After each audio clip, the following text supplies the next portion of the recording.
Okay, I think I got this. Guys, I'm not gonna lie. I've played this game before. Sorry, something just happened and it made me feel sick in my stomach.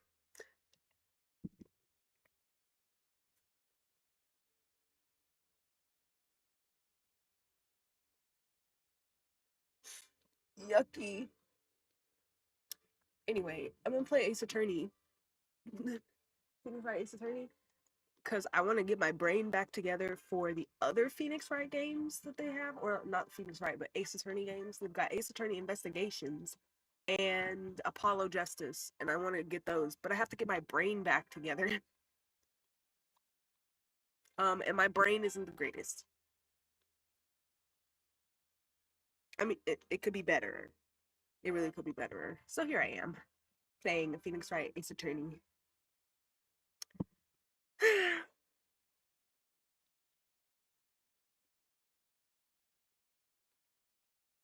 You're gonna see just how dumb I am, because I played this game before. So you might be thinking, you should know, like, all of this.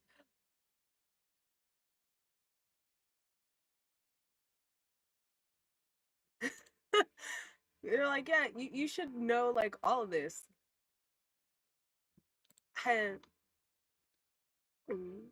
You will be surprised and shocked. I'm not very smart. Anyway, let me open up the Arger.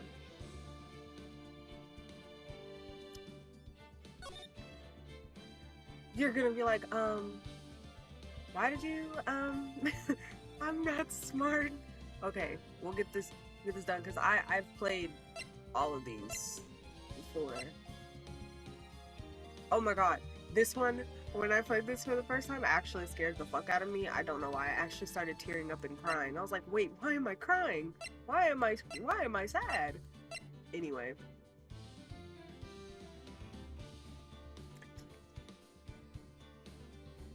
Let's play episode 1. It's 4 in the morning, almost 5 in the morning for me. I'm in my room with my dog, my oldest dog.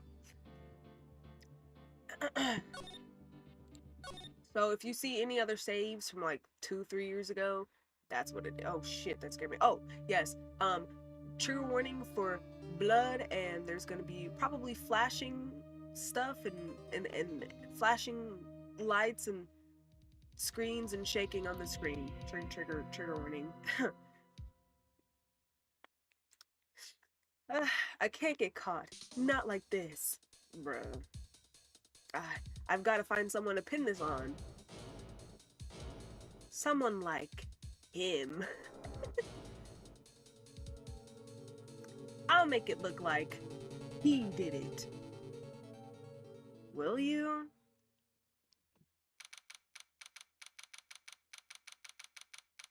August 3rd, 9:47 a.m. District Court lobby, or District Court Defendant lobby number 2. Um I'm oh, there we go. Boy, am I nervous. Hold on.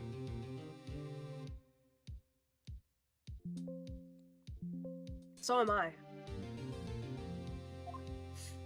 Right. Ooh.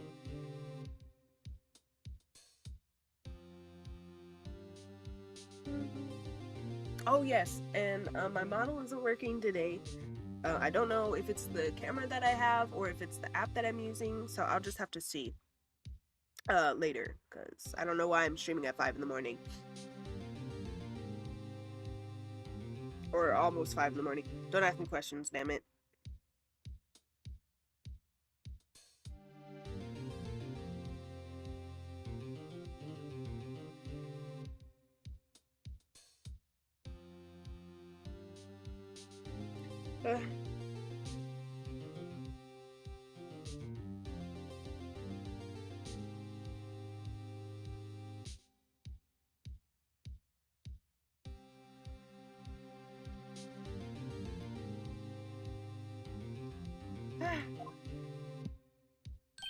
Oh, hiya, Chief.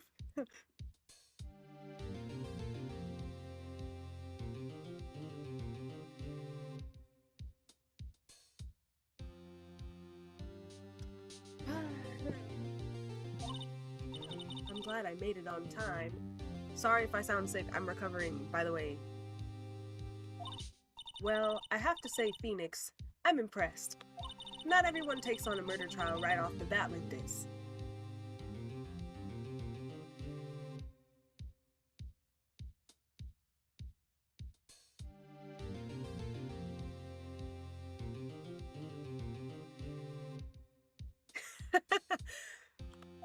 It says a lot about you, and your client as well. Um, thanks? Actually, it's because I owe him a favor.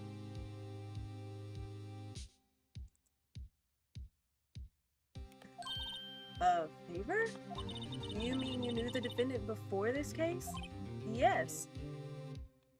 Actually, I kind of owe my current job to him. He's one of the reasons I became an attorney. Well, that's news to me.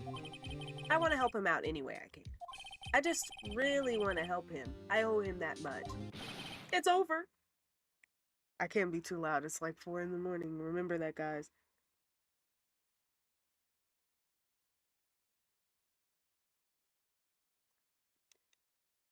One, one.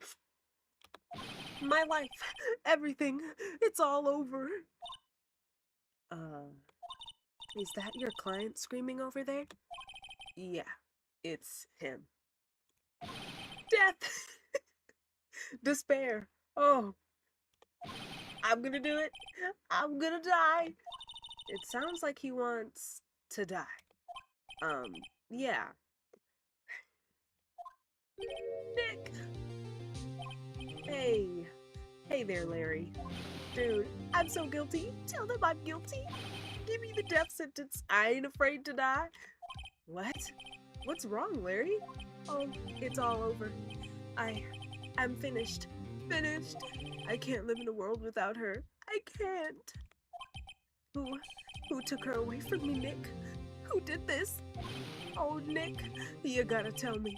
Who took my baby away? The person responsible for your girlfriend's death?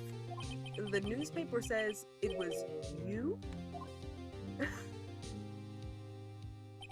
My name is Phoenix Wright.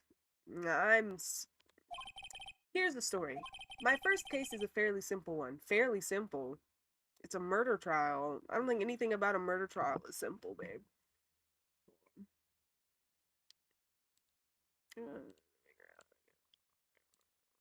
Hold on. One moment. Poor favor. There we go. I fixed it.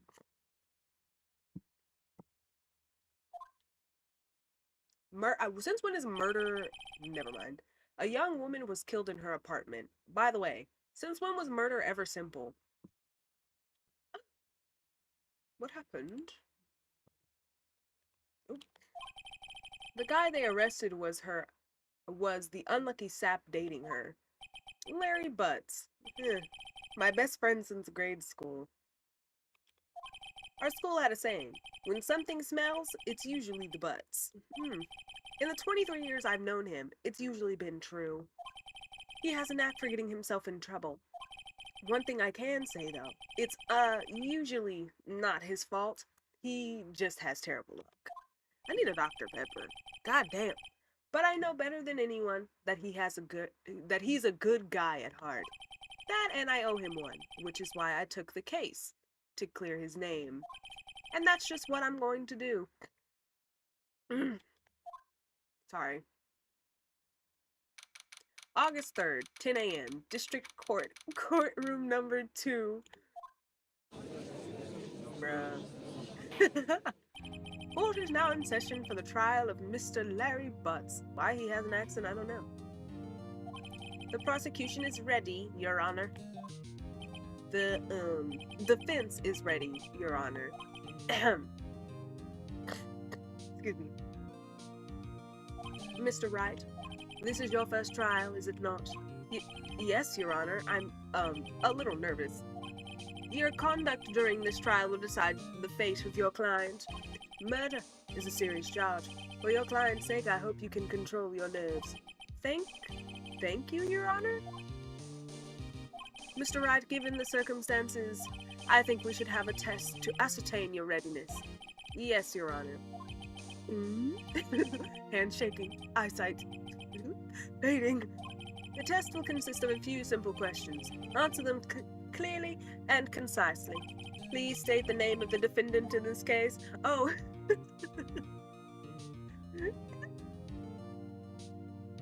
Is it the arrow keys? Oh, I can't use WASD. So I'm using only my right hand. I'm right-handed, so.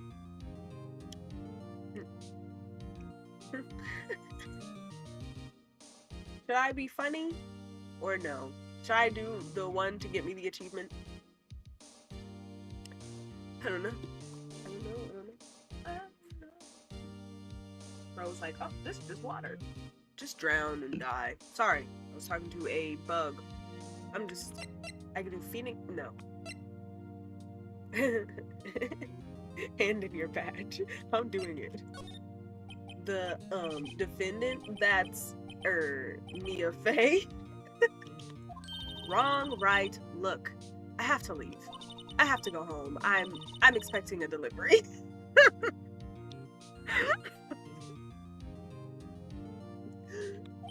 Come on, Chief. There's no need to be going so soon, is there? Listen, right. The defendant is the one on trial. Your client. I mean, that's about as basic as you can get. I put my foot in it this time. I've got to relax. Sorry, I couldn't hear your answer. I'll ask one more. Please state the name of the defendant. Phoenix, Larry Bonus. She's like, I need to go. The defendant? Well, that's Larry Butts, Your Honor. I gotta blow my nose, probably.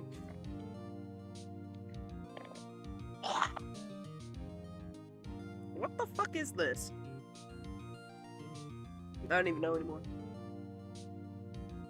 Whatever. Correct.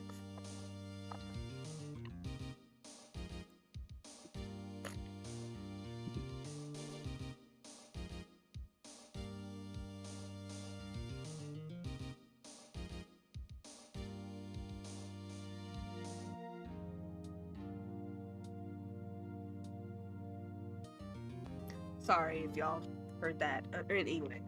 Just keep your wits about you and you'll do fine. Next question. This is a murder trial. Tell me, what's the victim's name? Oh, I know this one. Glad I read the case report cover to cover so many times. It's... Wait. Uh-oh. No. Wait, I forgot. I'm drawing a total blank here. Phoenix, are you absolutely sure you're up to this? You don't even know the victim's name? Oh, the victim. Of course I know the victim's name. I, just forgot temporarily. I think I feel a migraine coming on. Look, the victim's name is listed in the court records. Just press tab to check it at any time, okay? Remember to check it often. Do it for me, please. I'm begging you. Mr. Wright, who is the victim in this case? It was Cindy Stone. I know that, Cinderblock. Cinderblock.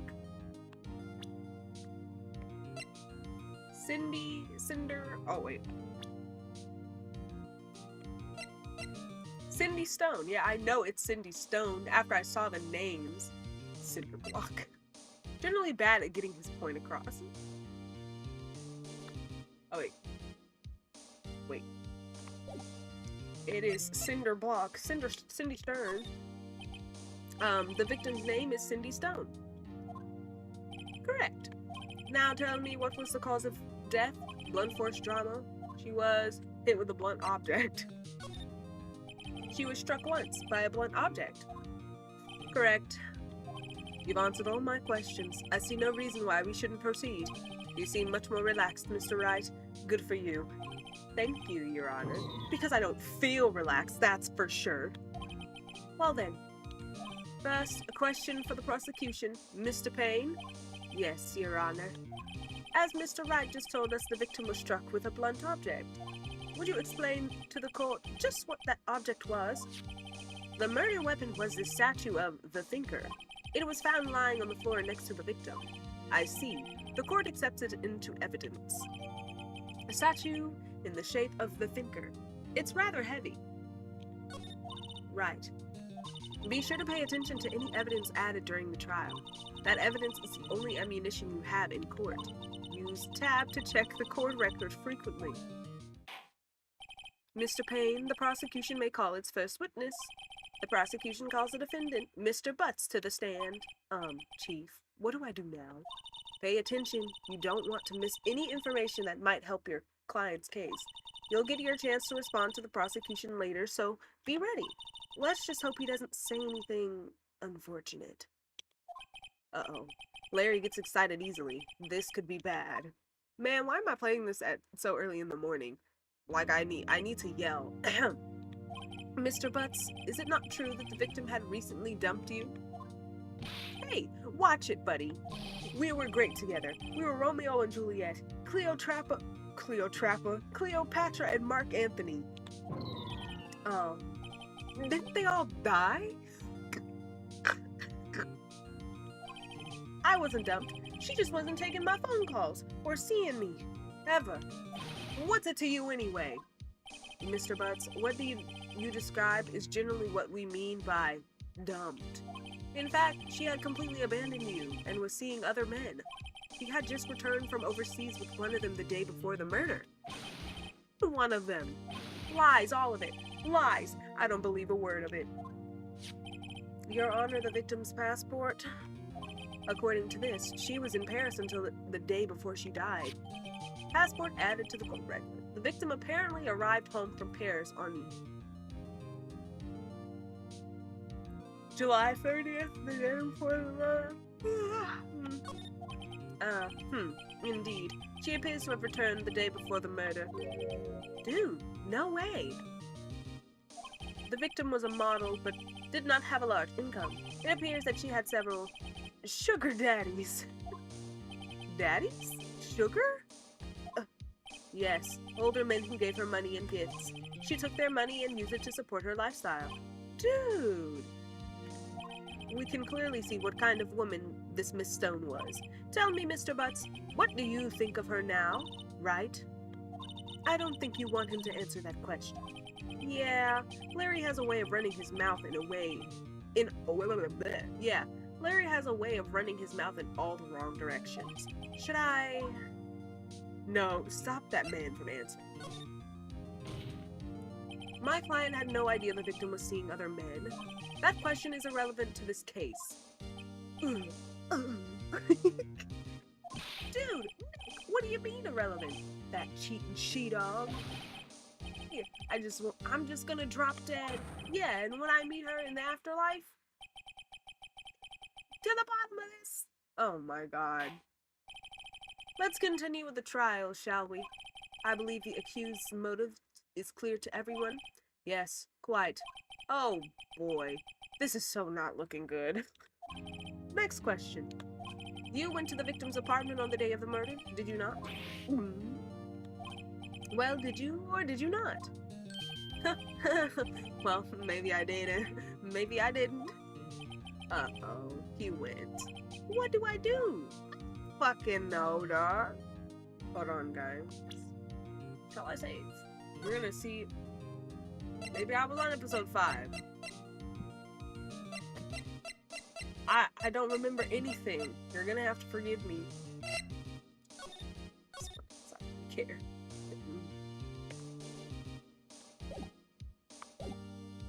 I mean, you could have a man, sir, honestly, or stop him, but just have a man on, honestly. I know. I'll send him a signal. Tell the truth. Yeah, I was there. I went. Bruh. Order. Hold. Is that Payne back? Yeah.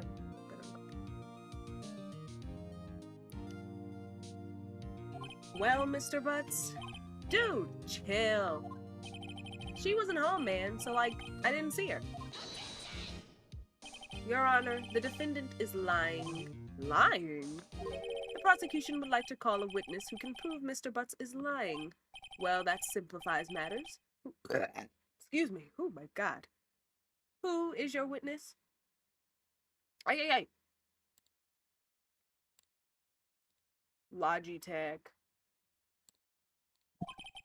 who found the victim's body just before making the gruesome discovery. He saw the defendant fleeing the scene of the crime.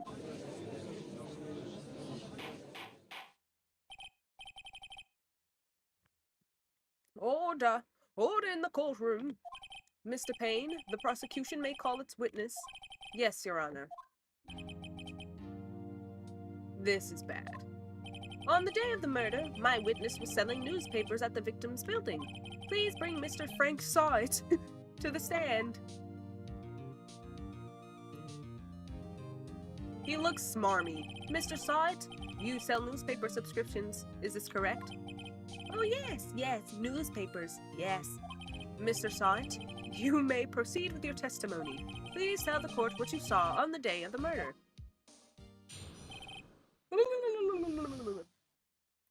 Witness's account. I was going door to door selling subscriptions when I saw a man fleeing an apartment. I thought he must be in a hurry because he left the door half open behind him. Thinking it strange, I looked inside the apartment. Then I saw her lying there, a woman, not moving, dead. I quailed in fright and found myself unable to go inside. I thought to call the police immediately. However, the phone in her apartment wasn't working. I went to a nearby park and found a public phone. I remember the time exactly. It was 1 p.m. The man who ran was, without a doubt, the defendant sitting right over there.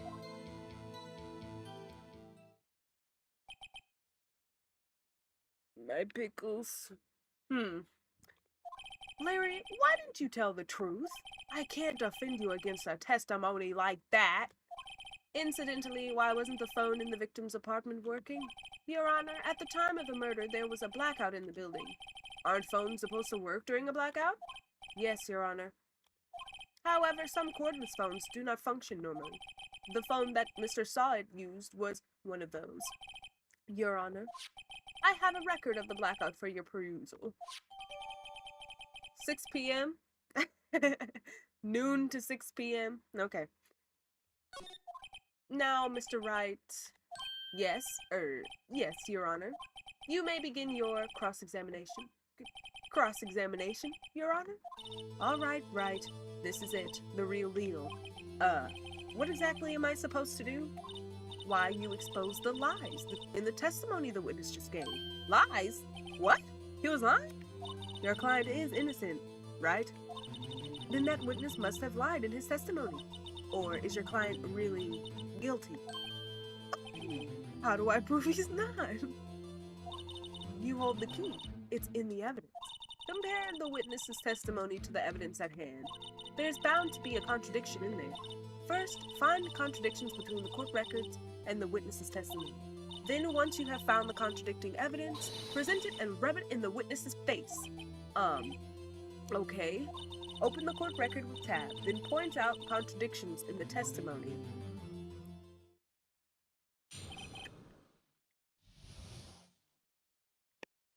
Lemon juice and pickles and tahini.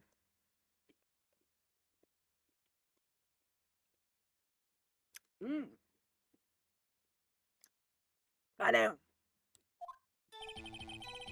I was going door to door, selling subscriptions when I saw a man fleeing an apartment. I thought he must be in a hurry because he left the door half open behind him. Thinking it strange, I looked inside the apartment. Why? I don't know, I'd glance and be like, Then I saw her lying there, a woman not moving, dead. I quailed in fright and found myself unable to go inside. I thought to call the police immediately. However, the phone in her apartment wasn't working. The phone in her apartment wasn't working? Yes, no, it wasn't, right? But you said you didn't go into the apartment, or did you? Oh, that, I can explain that. There was a cordless phone on a shelf in the entranceway. I reached inside and tried using that to call. And that phone wasn't working, correct? What happened next? I went to a nearby park and found a public phone. I remember the time exactly. It was 1 p.m. 1 p.m.? Are you certain? Yes, absolutely. He seems really confident. 1 p.m. Right, doesn't that seem strange to you? Present some evidence to contradict him. I got you, Mia. I mean, Mia? Yeah, I got you.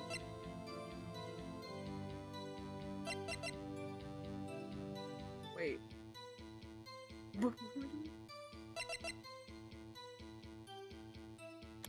Wait, E. You found the body at 1 p.m.? You're sure? Yes, it was 1 p.m. for certain. Frankly, I find that hard to believe. Your statement directly contradicts the autopsy report. The autopsy notes at the time of death. The autopsy notes the time of death at sometime after 4 p.m. There was no body to find at 1 p.m. How do you explain this 3-hour gap? Oh, that. Oh, This is trivial. The witness merely forgot the time. After his testimony, I find that hard to believe. Mr. Sart, why were you so certain that you found the body at 1 p.m.? Gee, that's a really good question. Great job, right? Way to put him on the spot. Making good progress. That's all you have to do. Point out contradictions. Lies always beget more lies. See through one and their whole story falls apart. Wait, I remember now. Would you care to give your testimony again? The time of discovery. You see, when I found the body, I heard the time. There was a voice saying the time. It was probably coming from the television. Oh, but it was 3 hours off, wasn't it? I guess the victim must have been watching a video of a taped program. That's why I thought it was 1 p.m. Terribly sorry about the misunderstanding. I see. You heard a voice saying the time on a taped program. Mr. Wright, you may cross-examine the witness. Dude, right. You know what to do. I've got this one. Sure do.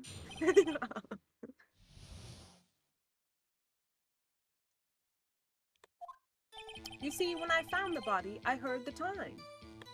There was a voice saying the time. It was probably coming from the television. Are you sure it was a television and not a radio? Well, no. I guess it might have been a radio. Incidentally, there was no radio on the premises. There was only one large television. Right. I can't put my finger on it, but something about this seems fishy. Something about hearing the television? Sorry. The witness has testified. He heard the time. Oh, but it was 3 hours off, wasn't it?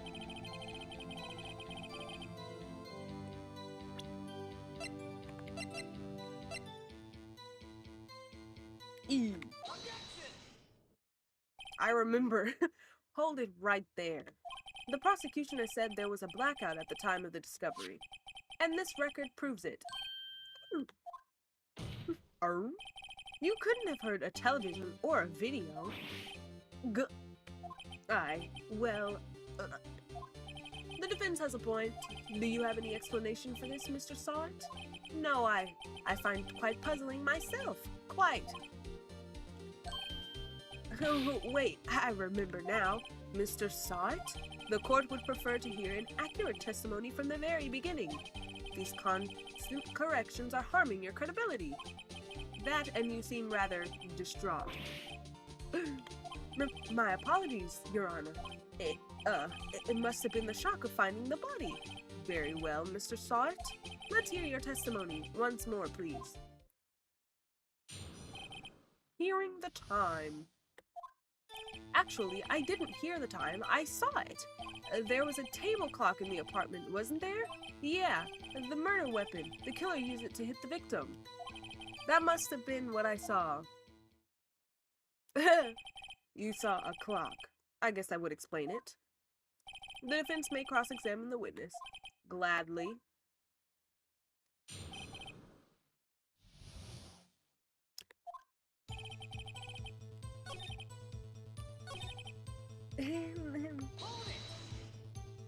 The murder weapon?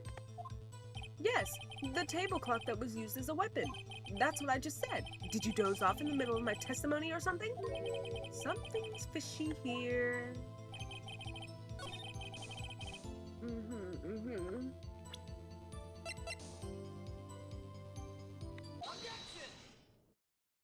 Wait just a moment. The murder weapon wasn't a clock, it was this statue. Now, how is this supposed to be a clock? Well, you with your objections and your evidence, just who do you think you are? Just answer the question, Mr. Saw It. Hey, I saw it there, okay? That's a clock. Your Honor, if I may? Yes, Mr. Payne?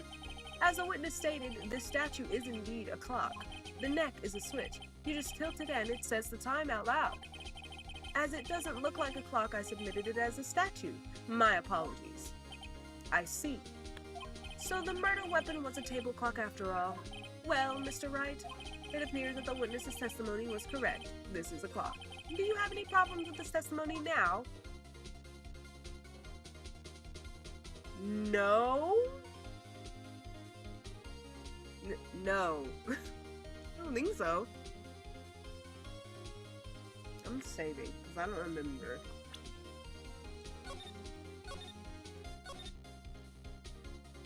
I remember. I'm gonna say no. I think no is the correct answer. I don't remember.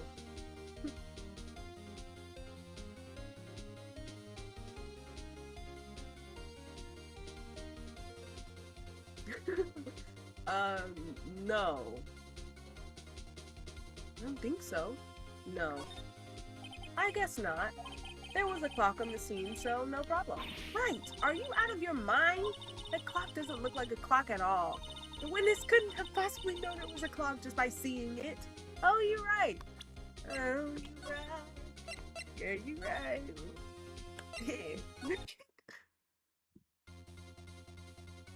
right. Yes.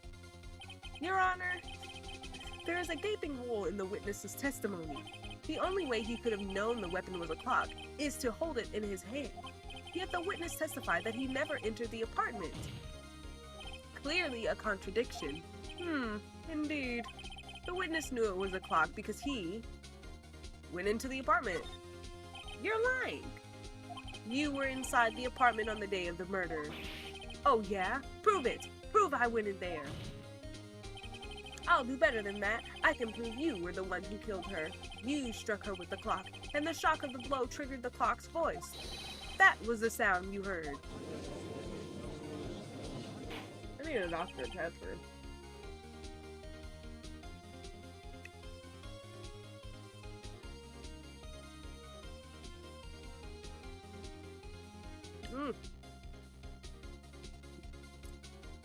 Did I say this already?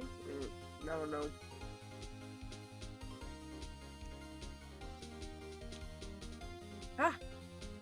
Order in the courtroom.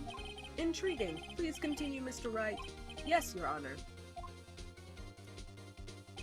Mr. Saw It. The sound must have left quite an impression on you.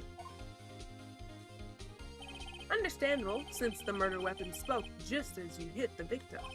That voice was burned into your mind. That's why you were so certain about the time. What's the meaning of this? This is all baseless conjecture. Baseless? Just look at the witness's face. Would the witness care to elaborate? Did you strike the victim with the clock? That day, I never. Look, the clock, I heard, I saw. Now he threw his toupee at me. Shut up, shut up, shut up. I hate you. It was him, I tell you. I saw him. He killed her and he should burn. Burn. Leave him dead. Dog, you did not just throw your toupee at me. Order in the court, I say. Your Honor, a moment, please. There isn't a shred of evidence supporting the defense's claims. Mr. Wright, Your Honor, you claim the sound the witness heard came from the clock. Do you have any evidence? The whole case is riding on this. I'd better think it through carefully. Your Honor, the sound Mr. Saw It definitely heard, the sound Mr. Saw It heard was definitely this clock. A fact which is clear if you simply...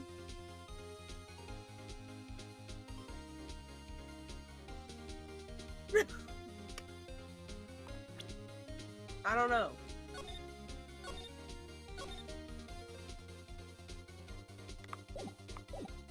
Examine the clock's batteries, try sounding the clock. Try sounding the clock, no. Why would I ask the neighbors? It's either examine the clock's batteries or try sounding the clock. I don't know. Try sounding the clock. Let's sound the clock now. Hear this court. Your Honor, may I have the clock? I ask the court to listen very carefully. I think it's 8:25? That certainly is a strange way to announce the time. Well, he is the thinker, after all. So we've heard the clock. What are your conclusions, Mr. Wright? Mr. Payne, can you tell me what time it is now? It's 11:25. As you can see, this clock is exactly 3 hours slow. Precisely the discrepancy between what Mr. Sawit heard and the actual time of death. So, Mr. Sawit, try to talk your way out of this one. You forgot one thing. Uh-oh, what's he talking about now? Well, it may seem like that clock is running 3 hours slow. It proves nothing. How do you know it was running 3 hours slow on the day of the murder? If you can't prove that, you don't have a case. He's right. How am I going to prove that? Damn it. I was so close. Mr. Wright, it seems you lack the critical evidence to support your claim. Yes, Your Honor. This means I cannot let you indict the witness. Unfortunately, this ends the cross-examination of Mr. Frank Sawit.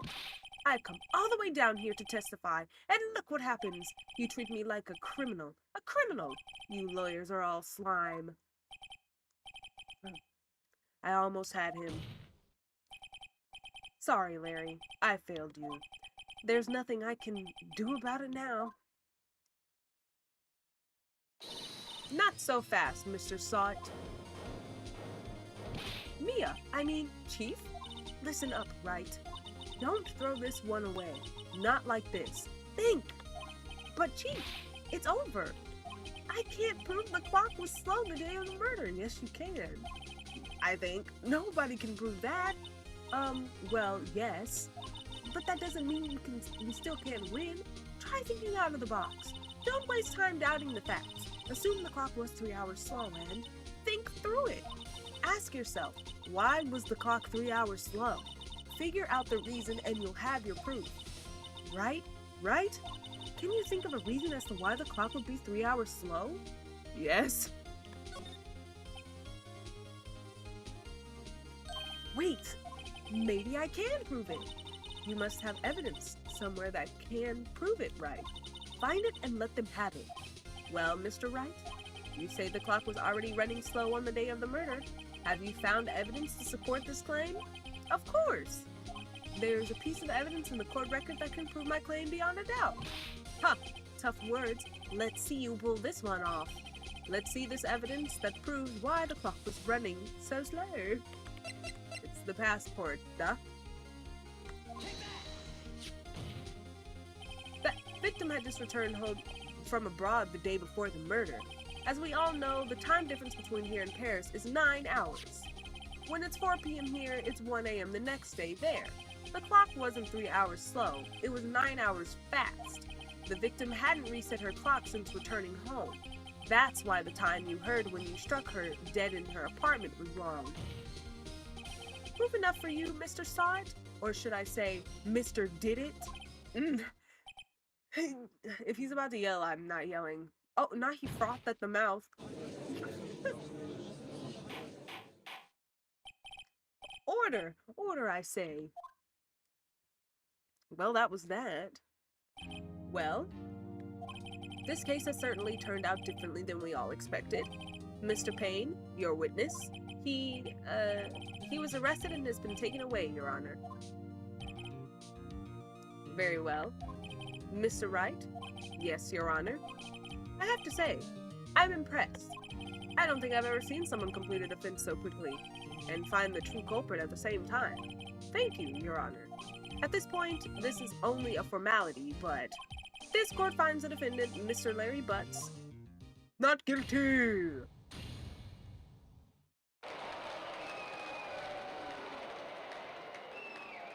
I ate that up.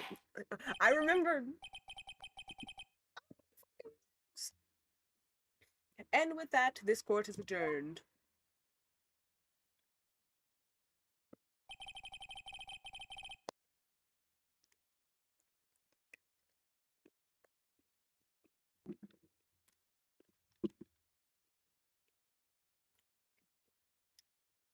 I almost just fucking choked.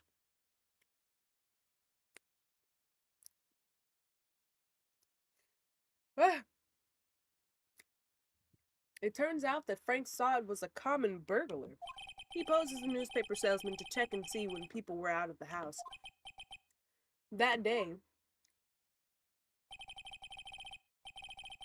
when Larry went to her apartment, the victim wasn't home. After he left, Mr. Sod let himself in to do his dirty work. While he was searching her place, the victim returned. Flustered, Mr. Sod grabbed the nearest blunt object he could find.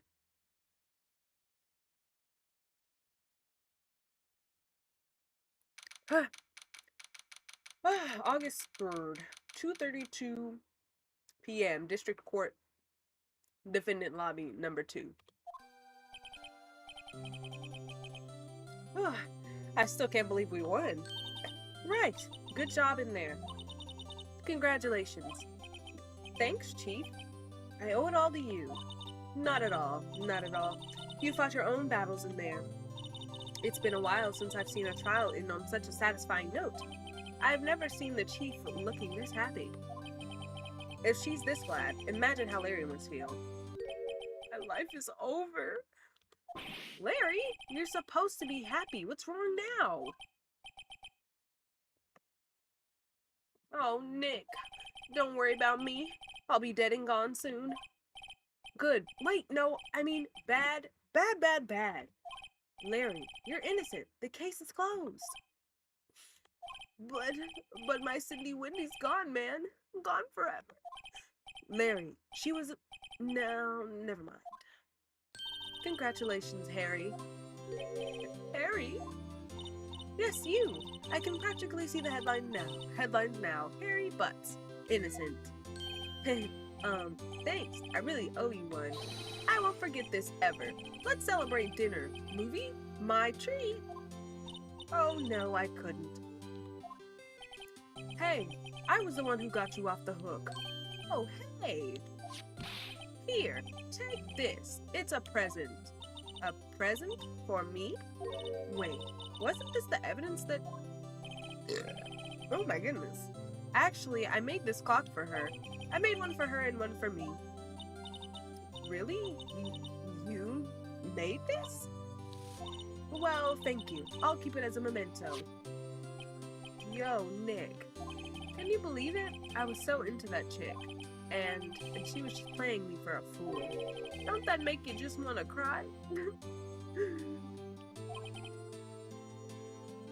Larry, are you so sure? Excuse me? I think she thought quite a lot of you in her own way. Nah, you don't gotta sympathize with me. It's okay. Oh, I'm not sympathizing, really. Isn't that right? Right. Don't you have something to show your friend? Something that proves how she felt about him?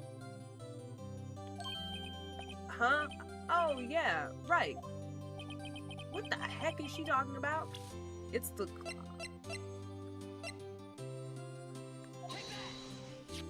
Check this out, Larry. Proof positive you weren't just some chump to her. Huh? Huh? Finnegan, get off my bed doing that. Huh? What about that clock? This is the clock you made for her, Larry. And she took it with her when she traveled. Whatever, she probably just needed a clock, that's all.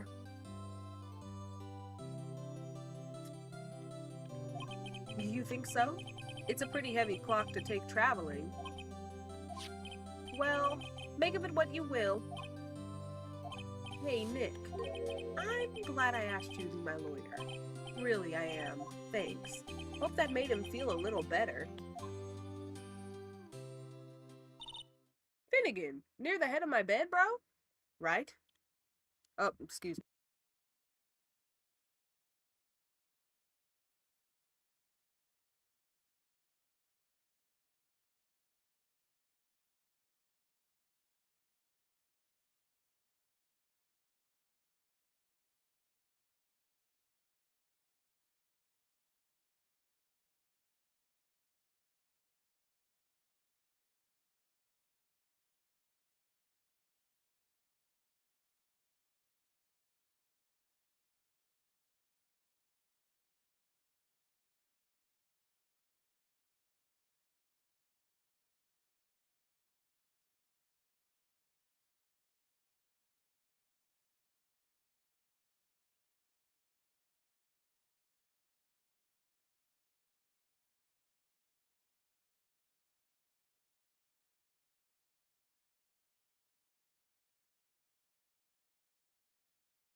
Oh, shit.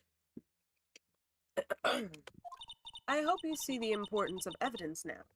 Also, hopefully you realize things change depending on how you look at them. People, too. We never really know if our clients are guilty or innocent. All we can do is believe in them. And in order to believe in them, you have to believe in yourself, right? Listen, learn, grow strong. Man, this is the monologue of somebody that's about to fucking die. How I didn't realize this at first, I don't know.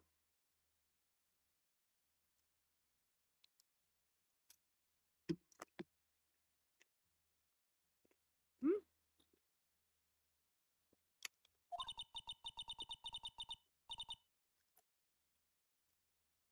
Never let go of what you believe in. Never. Well, I think our work here is done. Shall we be off? Yeah, I guess so. Say, how about dinner? On me. We'll drink a toast to innocent butts. Yeah. Oh, speaking of Harry, you were saying part of how you became a lawyer was because of him? Yeah, part at least. You'll have to tell me more about it sometime. Maybe over drinks? And so my first trial came to a close. Larry slapped me on the back and said, "Gee, Nick, it's good to have friends. But I'm pretty sure he's not going to pay us, unless you count the clock he gave Mia." I didn't know it then, but that clock was soon going to be at the center of another incident. And my promise to tell the chief about me and Larry would be one promise that I wouldn't be able to keep. No. That was only 49 minutes.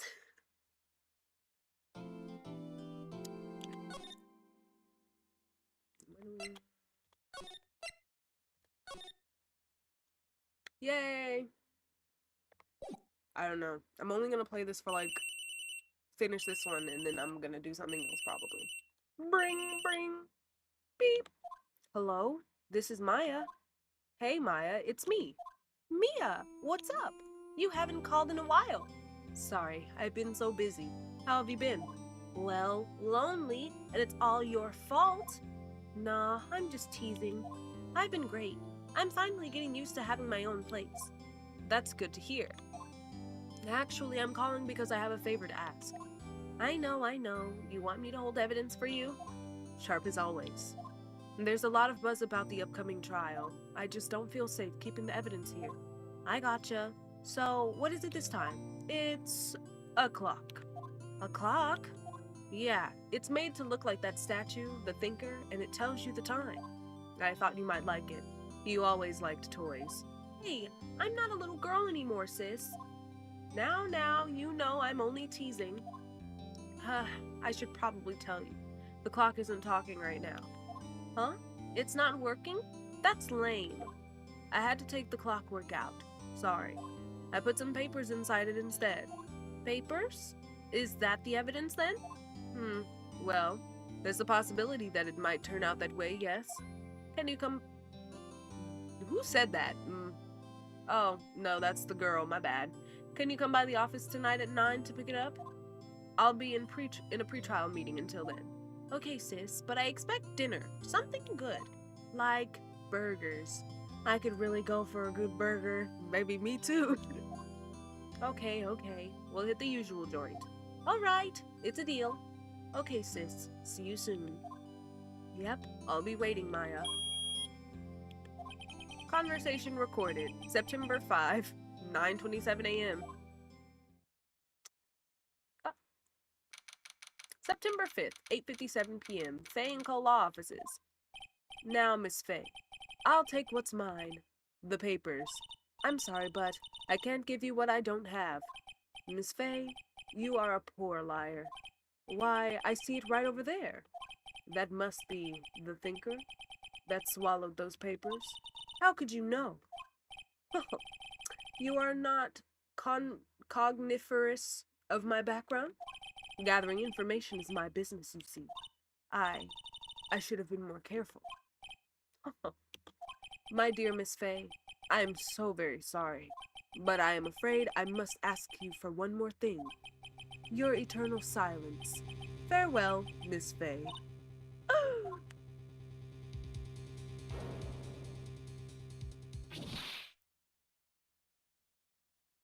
I hate this. Oh, whoa. I forgot his name. I forgot what it was. Red, white, blue. Oh, Mr. Red, White. What a fucking idiot.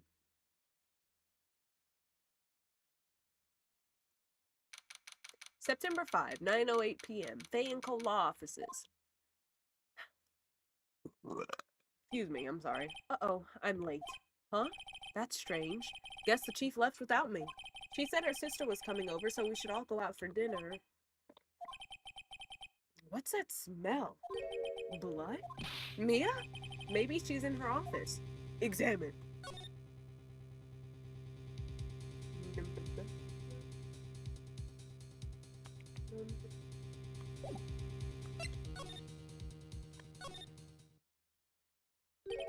That smell. Blood. Sis. Someone's there? Chief? Chief?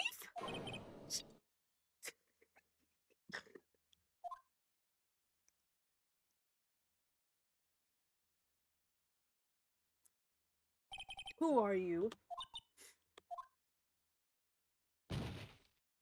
Oh. The strange girl dropped out cold. I left her lying on the office sofa. I went back to the chief where she lay under the window. Her body was still warm. I could feel it when I held her shoulder. Then, all too quickly, it began to fade, until finally she was cold. Chief.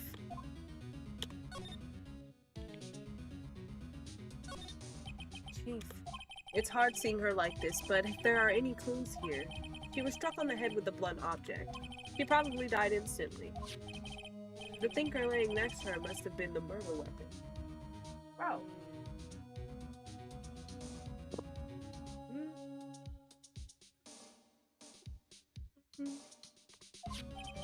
The thinker added to the court record. There are some glass shards near the chief's body. Must be pieces of the glass light stand lying broken in the back of the room. Oi, oi, oi. Nothing else seems like a clue here. A piece of paper? It must have fallen from Mia's hand. What could it be?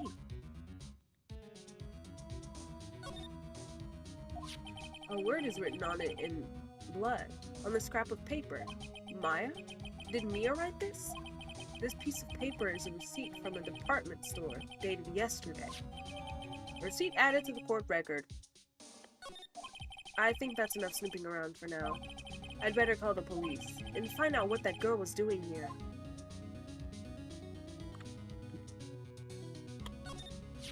It's encrusted with dried blood. How ironic that this became the murder weapon again. It's painful to look, but I have to for Mia's sake.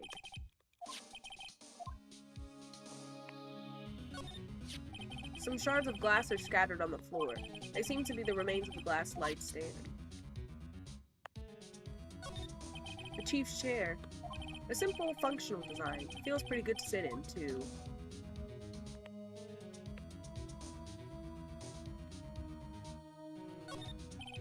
There's a large building right across from the office.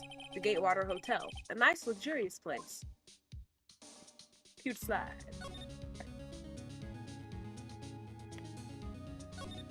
Right! I'd better call the police. That's funny. A few of the screws on the receiver are missing. Looks like someone was halfway through taking it apart. Police! Please, come quick! What was that? Someone screaming from outside the window? She's staring right at me. She's holding a phone in her hand.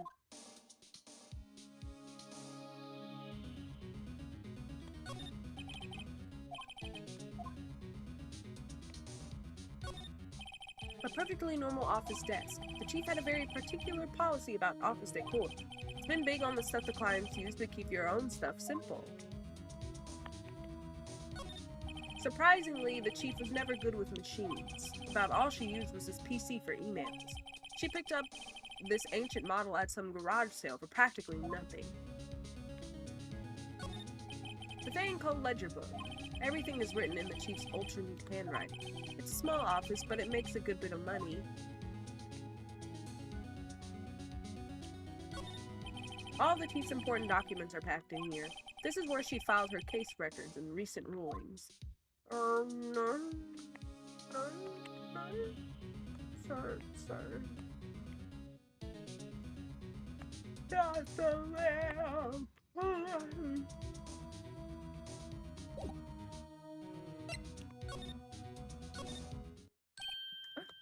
That girl just now. Where'd she go? I put her right there on that sofa. Uh-oh. I hope she didn't run on me. Yipes. Don't scare me like that. Excuse me, but who are you? It's okay. I work here. Maya? Maya Faye? Maya Faye? Maya? So Mia was writing this girl's name. Maybe I should show her the receipt? I never thought there'd be a use for evidence like this outside the courtroom.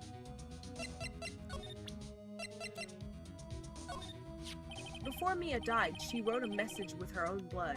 She wrote it on the back of this receipt. That's my name! Why? Why would she write my name?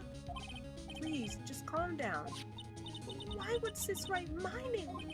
Uh-oh. Now I've done it.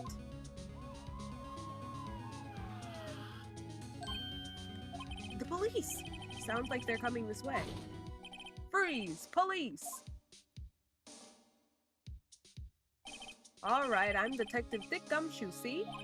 Gumshoe? What an odd name. We received a report from the building across the way, see? Got a person saying they saw a murder.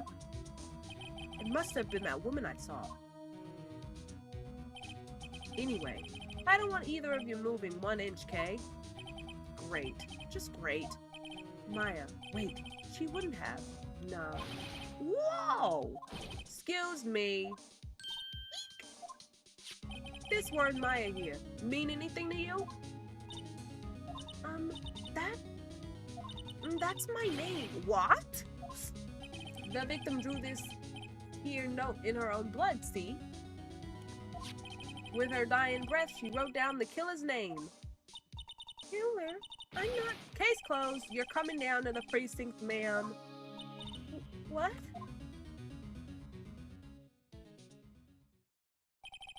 Mia's younger sister, Maya, was arrested on the spot.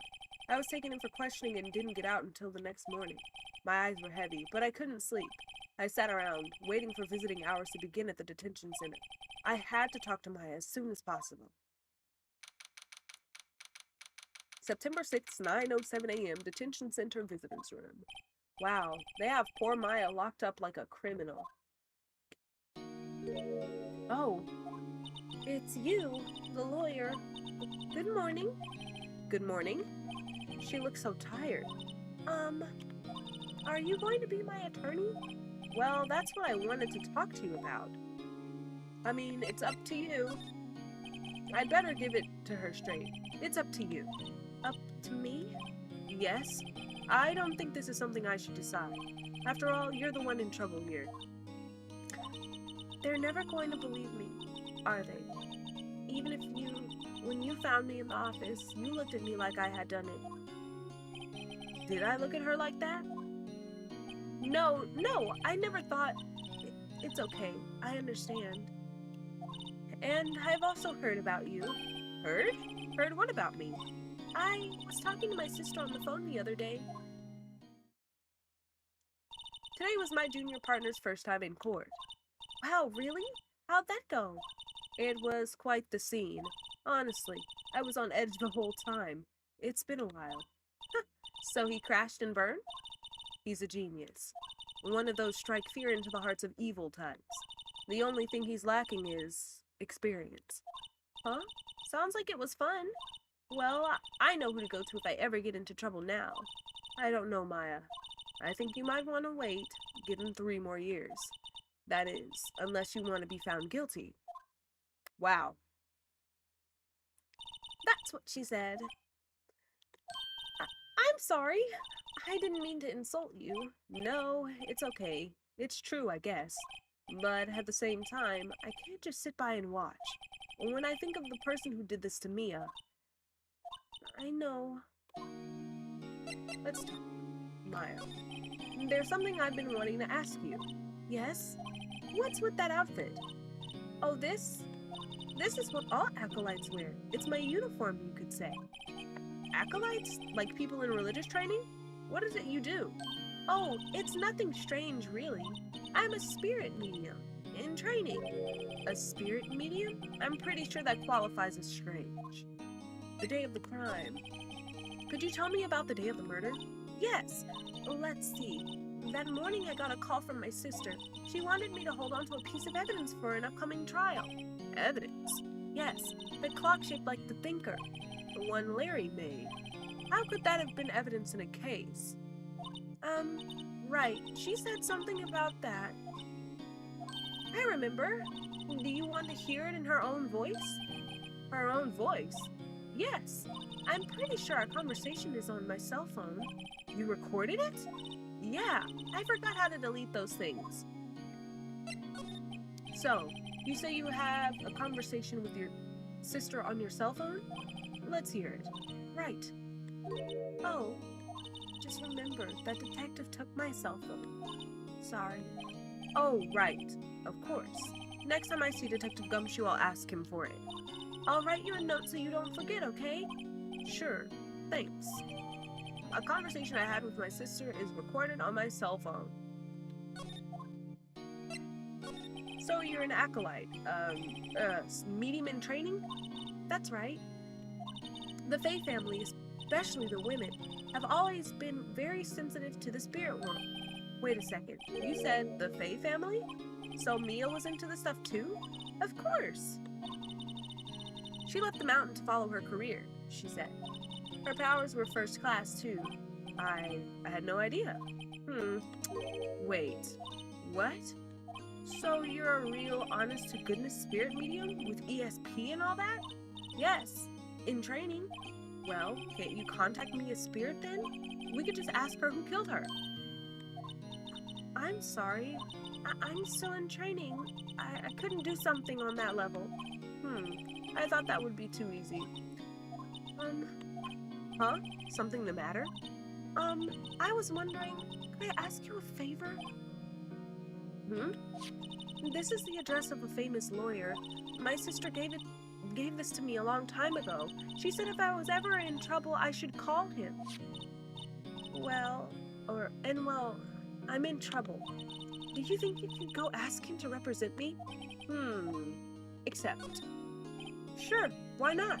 I'll go ask. Thank you so much. I have no one else to turn to. Say, what about your parents? I see. Don't worry. Leave it to me. Thank you. The trial's tomorrow at 10. What? Tomorrow? Tomorrow. What if this guy refuses? They told me that if I don't find one, the state will pick an attorney to defend me. When will that happen? They're giving me until 4 this afternoon, and visiting hours are almost up. I'd better hurry. Right. I'll be back.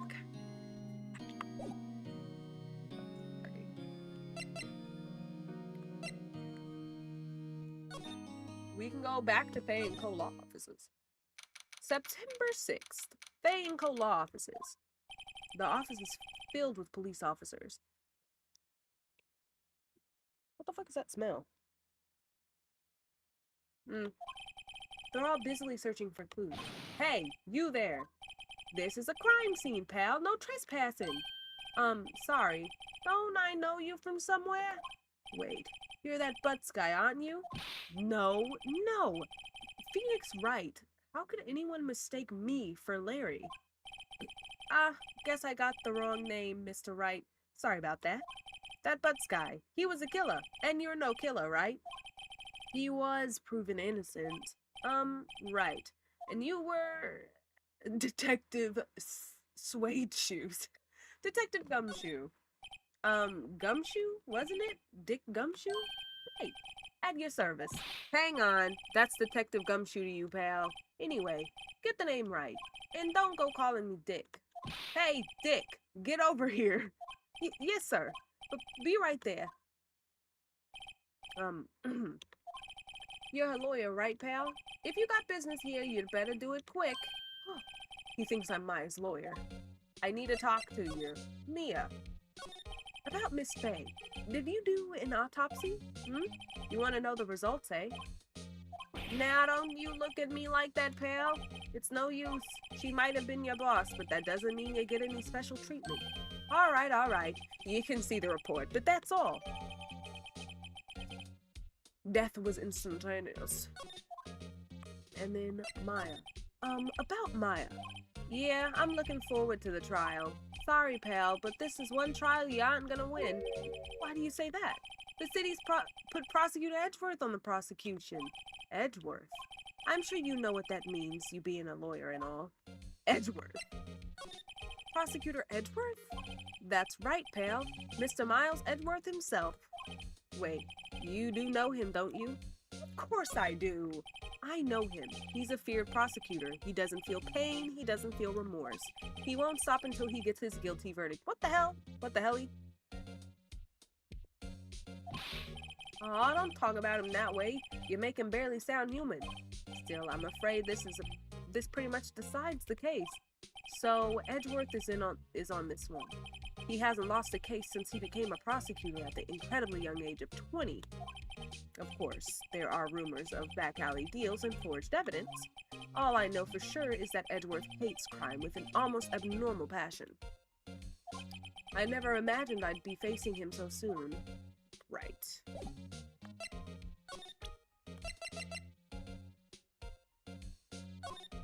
I was wondering, did you see Maya Fay's cell phone? Oh, that? I have that.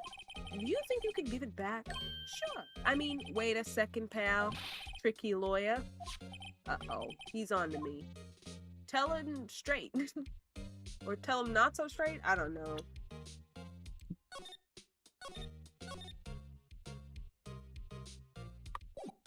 I'm just gonna say, if I tell him why I want it, there's no way he'll give it to me. Something the matter? Oh, no, it's just, detective. Nope, I know nothing, pal. That cell phone has a lot of numbers on it, like her boyfriend's. A cell phone holds all of the little girl's sweetest and spiciest secrets. Phoenix, calm down. You're trying to confuse me? Sorry, pal, I already checked all the numbers in the memory. Impressive. You're quite the detective. Uh-huh. Oh, here, you can have the phone back. There weren't any suspicious calls recorded in there after all. Seems he didn't notice the recorded conversation. My cell phone received from Detective Gumshoe. Check the court records to hear the recorded conversation. I guess I've asked all the questions I need to. You all done, pal? Yes, thank you. I'll be heading out now. Oh, wait. One more thing I wanted to mention to you. I don't suppose you're planning on talking to that witness. Anyway, you'd better not. No influencing the witness with your lawyerly ways, pal.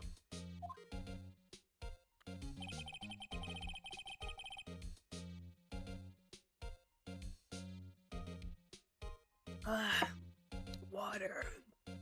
Come to think of it, I had completely forgotten about her. The witness? Yeah, Miss April May. April May? Okay. I'm sorry about this, but I can't tell you anything about her. Well, you just told me her name, Miss May, huh?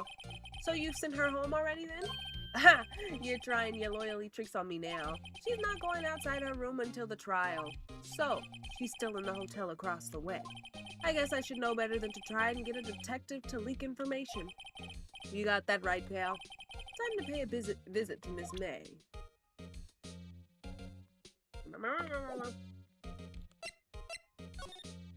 We can go to Grossberg Law Office now. September 6th, Grossberg Law Offices. According to the receptionist, the big boss is out. She couldn't say when he'd be back. It must be hard to keep track of everything when you're a famous lawyer. Not to mention run an office like this. I guess I'll just have to come back later. I don't feel like examining all this shit, though. There was like hella shit to examine in this. I'm gonna examine it later. Gatewater Hotel. September 6th, Gatewater Hotel, room 303. Well, hello there, handsome. Hi.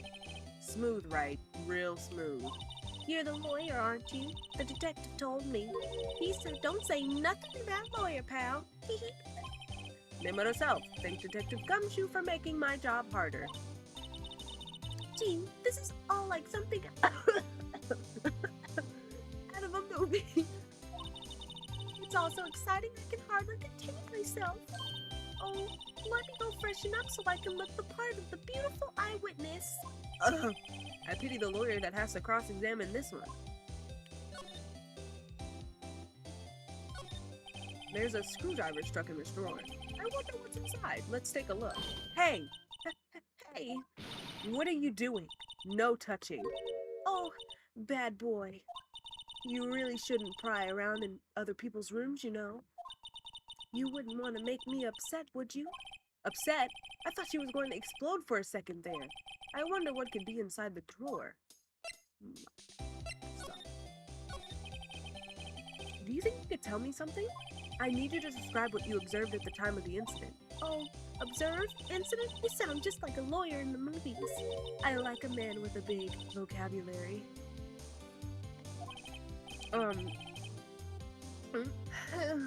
Better not encourage her. You know that thing that occurred, happened the other day? The bad thing? What did you see when it happened? I don't suppose you could tell me about it. Pretty please? Let me see. Well, dream on. If you want to know, you'll just have to come to the court tomorrow, Mr. Lawyer. Oh boy. Miss May. Could you just... Who exactly are you? Oh, Mr. Lawyer, are you hitting on me? No! Hey, I'm just doing my job here. You know, you're cute when you blush. Believe me, this is the first time in my life I've blushed this much. Right. Can you just tell me what it is you do? Well, no. And you had your little hopes up, didn't you? Oh boy. This room. I see there are 2 glasses on the table. Is there someone staying here with you? Oh, what amazing powers of observation. You must be one of those famous detectives like on the television. No, not me. I'm, just a lawyer. Say, Mr. Big Detective, why don't you go look for clues in the garbage, Miss May doesn't like nosy little lawyers. Oh, boy. I can't. The late summer sunlight streams through the window. There's the Fay and Cole offices building, of course. You can see the inside of the room pretty clearly from here. I think it would be a little difficult to recognize a face from this distance, though. A bottle and 2 glasses are on the table. Somebody must be staying with her. Ah, a still scene painting. Wait, should that be still life? Whatever, one of those is hanging on the wall. I'm pretty sure they're pretty much the same fucking thing. The flowers are fake, as expected. I know sunflowers and tulips, but that's all. Those are roses, ding dong, are they not?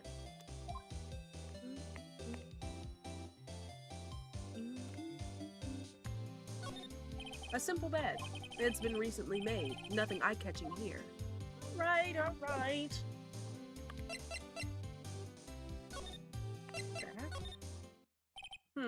Seems like Mr. Grossberg is out. Well, maybe I should just wait for him to come back. Goddamn. If that wasn't the most over-the-top clearing of the throat I've ever heard. So you're the one they say has been looking for me? Yes, that's me. He looks even grander than I imagined. That badge on your collar. Ah, so you're a lawyer, are you now? Yes?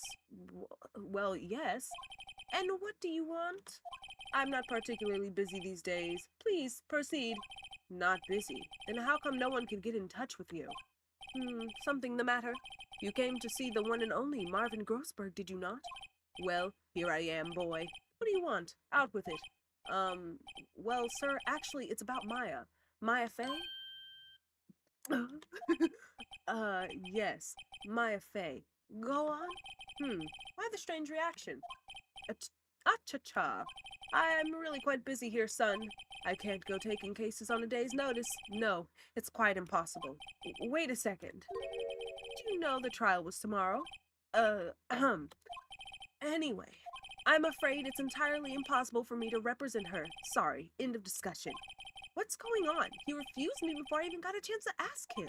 What do I tell Maya? How can you just refuse like that? Please tell me why you won't take the case. Well, you see, it's just, I'm busy, you see. But the client is Mia Fay's sister. Mia trusted you. She knew her sister would be in good hands. Yes, of course. I know that. However, I'm sorry, but I must refuse. Sorry, goodbye. Creep. Fine. I don't have time to argue with you anyway. I'll go look elsewhere. Think not. Huh? Did you say something? I think not, I said. What do you mean? I'm terribly, terribly sorry. But I'm afraid that no lawyer is worth their salt will take on this particular case. Terribly sorry, my boy. Why? I cannot say. I beg your pardon, but could you leave? Now. I have nothing more to discuss with you. What's going on here? How do you know Mia Fay? She worked here a long time ago. Quite the apprentice, that one. Learned my techniques in the blink of an eye. She left one day, quite suddenly. She had a mission, you see. A mission? You could see it in her eyes. She followed it with a burning passion. Never looked back, that one. That painting. That's quite a painting. Aha! You noticed. It's my pride and joy. Impressive, isn't it? Well, isn't it? The color of the sky, the hue of the sea, the weave of the straw hat. It's worth at least 3 million. I have no intent of parting with it, of course. No, I won't sell it. Not even to you. I wasn't interested. It's not for sale. I'm not buying. Jeez.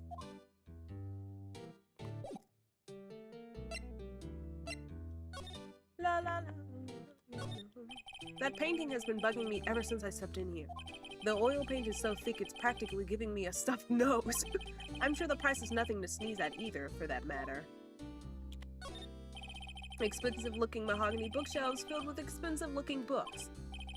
Funny. They don't look like they've ever been read. Because they probably have never been read. A solid mahogany desk. The wood's been polished to a deep luster. Mahogany! A table for clients. An elegant ebony case, and if I'm not mistaken, that lighter's made of solid gold. Even I can tell someone here's got money to burn. Pretty sure this is not what lawyers are supposed to do. An expensive potted plant. No idea what kind of plant it is, but it's probably the most expensive one available. Maybe, I don't know. I don't know much about plants. I only know what I know. To the detention center. Hiya.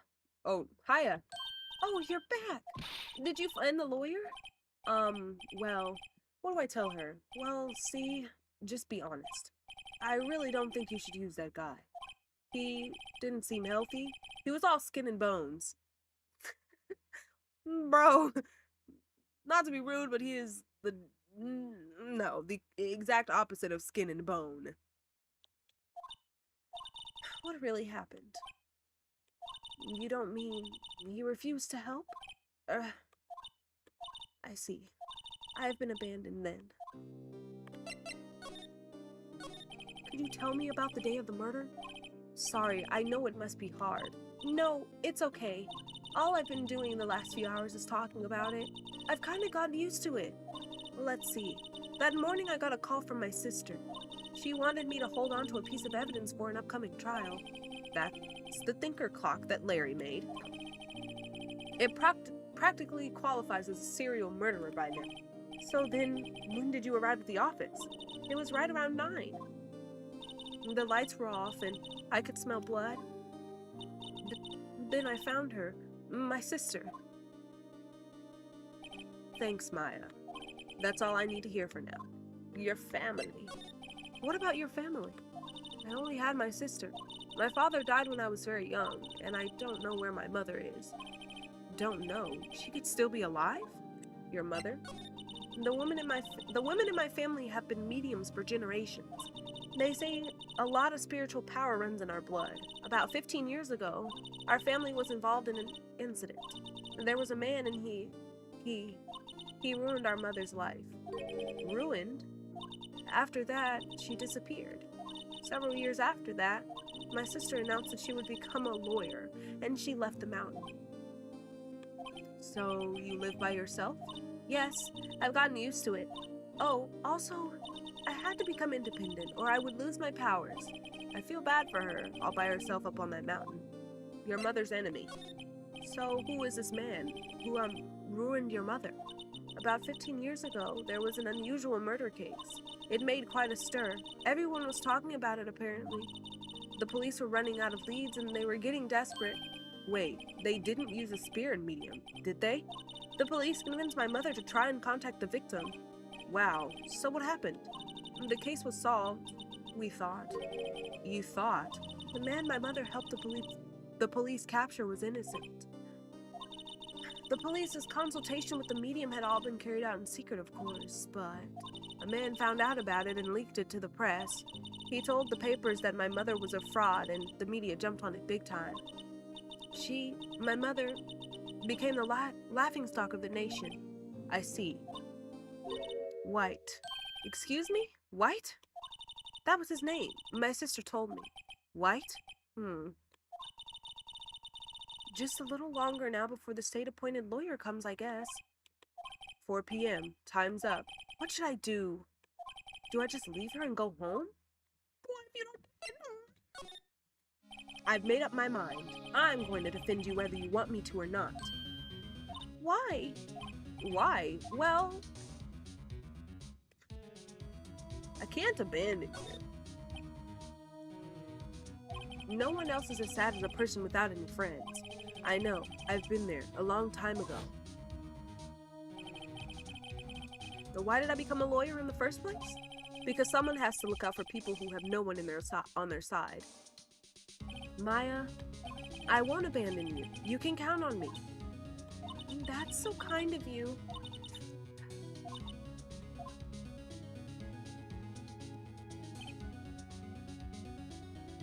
Well, let's fight this one and get you out of here. Right, thank you. She smiled at last. She looks like an entirely different person. One last question. You are innocent, right? Yes. And I trust you. So you trust me too, okay? It's a deal. So what's next? There's something that's been bugging me. Just what is inside that strange woman's drawer? It was when I tried to look in that drawer that she got all defensive. Oh, my hand.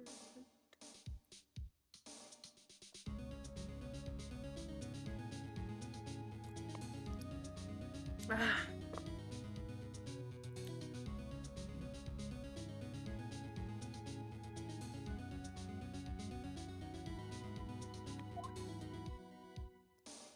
Right. I don't even know where to go else. Grossberg Law Offices? No. The Finkel offices? Yeah. Looks like Detective Gumshoe has gone home. The police are still keeping themselves busy in the chief's office. No one has time to talk to me. Guess I'll head out. Where do I go? Back to Gatewater Hotel? Good afternoon, sir. Excuse me? You are? I beg your pardon, sir. I am the bellboy of this establishment at your service, sir. Oh, right. I've just come up to deliver room service, sir. Do you know where Miss May might be? I believe our guest, Miss May, is currently using the, facilities. If you've no need of anything else, I'll be taking my leave now. Please, stay as long as you like. Enjoy. Yeah. Wait. No, hey! Why does it seem like every time I come here, I end up embarrassing myself? Wait, now's my chance to snoop around a bit. I almost forgot. You came back quick. Might I ask you to inform Miss May that there is a message for her? Please tell her that Mr. White of Blue Corp has phoned. Oh, right, sure. Mr. White of Blue Corp? Where have I heard that name? That was his name. My sister told me. Tumblier. I'm about to delete Tumblr off my fucking phone. No, I'm not. White was the name of the guy who ruined Mia and Maya's mother. Could it be a coincidence? There's a screwdriver sticking out of that half-open drawer. Now's my chance to see what's inside. What do we have here? A wiretap? What would a woman like her be doing with a thing like this? Wiretap added to the court record. There's definitely something suspicious about this Miss May. Why would she have something like this in her hotel room? There's a story behind all this, I know it. All right. I'll be using this bit of evidence in tomorrow's trial, that's for sure. For Maya's sake. I'll get this woman's bottom. Wait, you know what I mean. Oh, bellboy, still there? Uh-oh, time to scram. I look forward to tangoing with you tomorrow, Miss May. In court.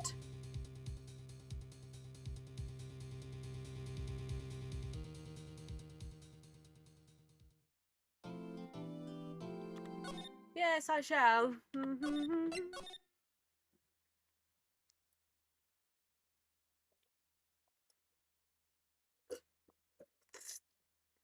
Water.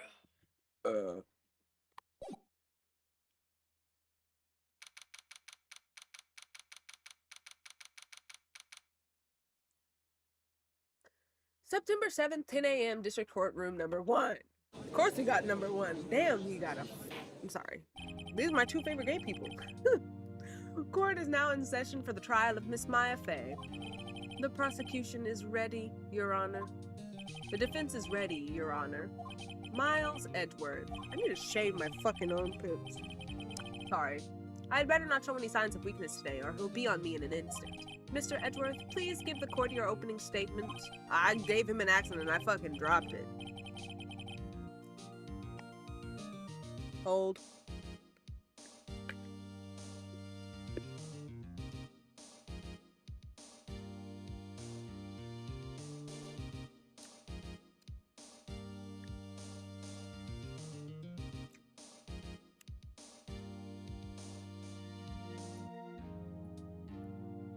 Ah.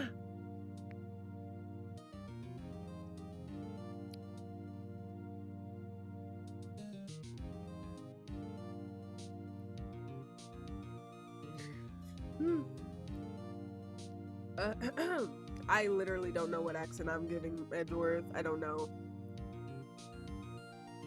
Thank you, Your Honor.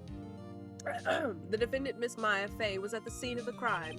The prosecution has evidence she committed this murder, and we have a witness who saw her do it. The prosecution sees no reason to doubt the facts of this case, Your Honor. I see. Thank you, Mr. Edgeworth. Let's begin then.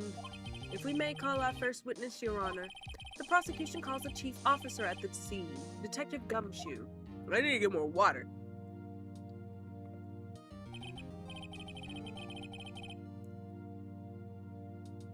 Ah! Witness, please state your name and profession to the court. Sir. My name's Dick Gumshoe, sir. I'm the detective in charge of homicides down at the precinct, sir. Detective Gumshoe, please describe for us the details of this murder. Very well, sir. Let me use this floor map of the office to explain. The body was found by this window here. The cause of death? Oh wait, and the cause of death? Loss of blood due to being struck by a blunt object, sir. The murder weapon was a statue of the thinker found next to the body, sir. It was heavy enough to be a deadly weapon, even in the girl's hand, sir. The court accepts the statue as evidence. They're still calling it a statue? Floor plans added to the court record. Now, detectives. Yes, sir? You immediately arrested Miss Maya Fey, who was found at the scene, correct? Can you tell me why? Yes, sir. I had hard evidence she did it, sir. Get out of here. Detective Gumshoe, please testify to the court about this hard evidence.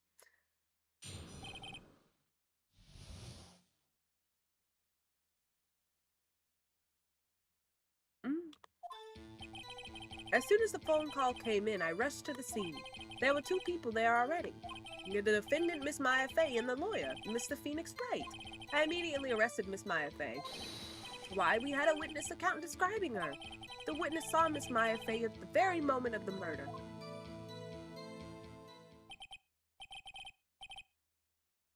In the very moment, you say. Very well, Mr. Wright. You may begin your cross-examination. Yes, Your Honor. Cross-examine what? I couldn't see a single contradiction in that testimony. Whoosh. Smack. Hey, Maya just threw something at me. What's this? When my sister couldn't find any contradictions in a witness's testimony, she would bluff it and press the witness on every detail. The witness always slips up and says something wrong. It works lots of times. I should have expected Maya would know some of her sister's tricks. I'm fucking freezing. What the hell? Hold on.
Oh, yeah, I'm back.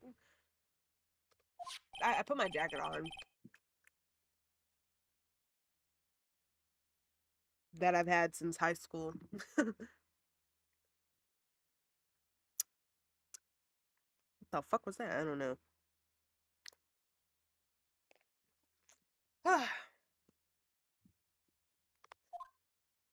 Something the matter? No, Your Honor. I'd like to begin my cross-examination.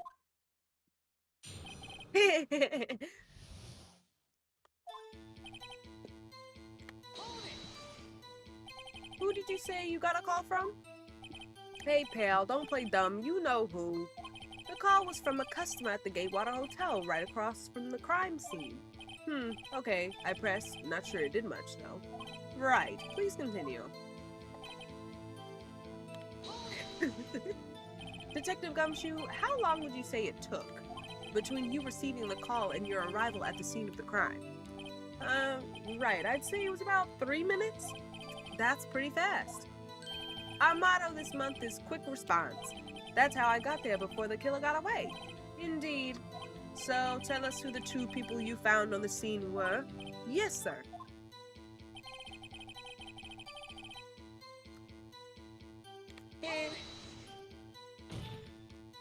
Are you absolutely sure it was us? Listen, pal, your dumb act will only get you so far. With her funky hippie clothes and your spiky hair, you 2 stand out like suspicious people at a crime scene. Well, he does have a point about her. She is pretty unmistakable. I should pick my points to press with a little more care. I immediately arrested Miss Maya Fey. Why's that? What's your reason? Why, we had a witness account describing her. I'll press every fucking thing. Hold on just 1 second. Yeah? If I heard correctly, you said you arrested her because you had hard evidence she did it, correct? Huh? Did I say that? Me? I heard you say it. You did say it. You said it. What exactly about this suspicious woman in pink's claims was hard evidence? What? Miss May isn't suspicious, and she sure isn't pink, pal. Well, I guess she is pink. That's enough, Detective Gumshoe. Do you have any more solid proof other than her claims, Detective? I guess pressing can have its advantages. Yes! Sorry I got the order of things mixed up in my testimony, Your Honor, sir. There was something I should have told you about first, Your Honor. Very well, Detective.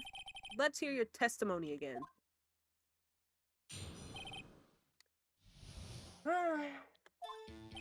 After securing the suspect, I examined the scene of the crime with my own eyes. I found a memo written on a piece of paper next to the victim's body. On it, the word Maya was clearly written in blood. Lab test results showed that the blood was the victim's. Also, there was blood found on the victim's fingers. Before she died, the victim wrote the killer's name.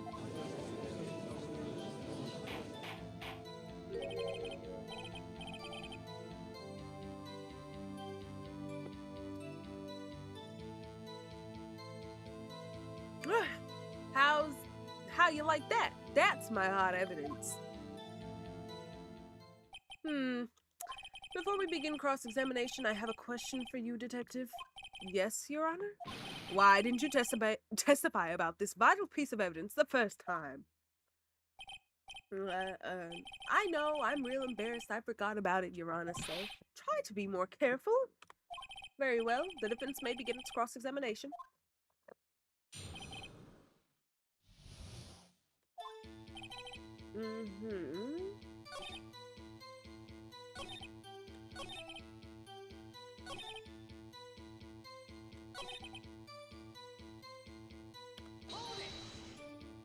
Detective Gumshoe, do you get a lot of cases where the victim actually writes the killer's name? Sure, it happens all the time in the books and in the movies. This isn't a movie, Detective. Let's talk about reality, shall we? I guess I haven't heard of many cases, no. Don't you find it a little odd that the victim would write down a name, especially the name of her own sister? Yeah, actually, you got a point, pal. Stop right there. The witness's opinion on the matter is irrelevant. The facts are clear. The victim wrote down the name of the accused. The victim told us the name of her killer. Order, order. That didn't go so well. But that's right. What he said. That's his whole testimony. Okay. There has to be a contradiction in there somewhere. Let's find it. See, this is convincing me that I could be a lawyer. Knowing me, I cannot be nobody's lawyer. You get locked up within the first 5 seconds. I cuss too much. Okay. I know what to do. I know what to do. Autopsy report? E. Detective Gumshoe, there's one thing I want you to clarify for me here. You say that the victim Mia Fey wrote this note? That she was accusing the defendant Maya Fey? That's really what you're saying? What? This isn't one of those lawyer tricks, is it now? Or... Of course she wrote it. Who else could have? You have it backwards, Detective. But backwards? The victim is the only person who absolutely could not have written it. This is a report from your department, Detective. Immediate death due to a blow from a blunt object. She died immediately. Why are you disconnecting? It disconnected. I don't know why. Hold on. I didn't even notice.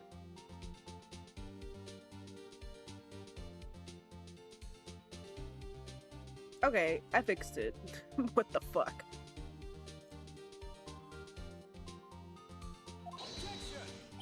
Mr. Wright. Oh, I beg your pardon, but when exactly did you obtain that autopsy report? When? The day of the murder? It was the day of. No, it was the day after. Wasn't it? Oh, ow.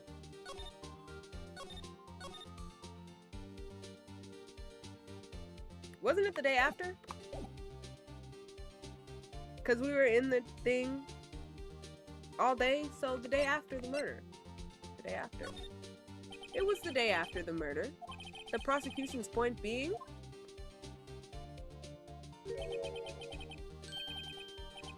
That autopsy report is outdated, Your Honor. What? A second autopsy was performed yesterday at my request. Death was almost immediate due to a blow from a blunt object, but there is a possibility the victim lived for several minutes after the blow. I received these results this morning. Hey. Your Honor, it's quite easy to imagine that the victim did have time to ride Maya. That is all.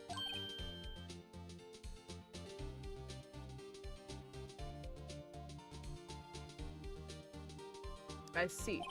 Damn you, Edgeworth. I should have known you'd have something up your sleeve.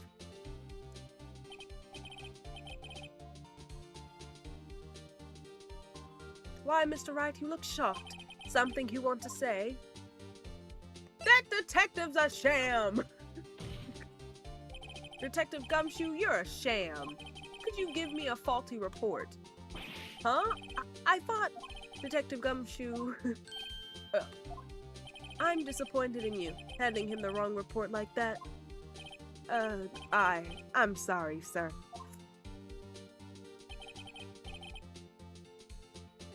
You are at fault, Detective. This isn't going to look good on your evaluation next month. What? But...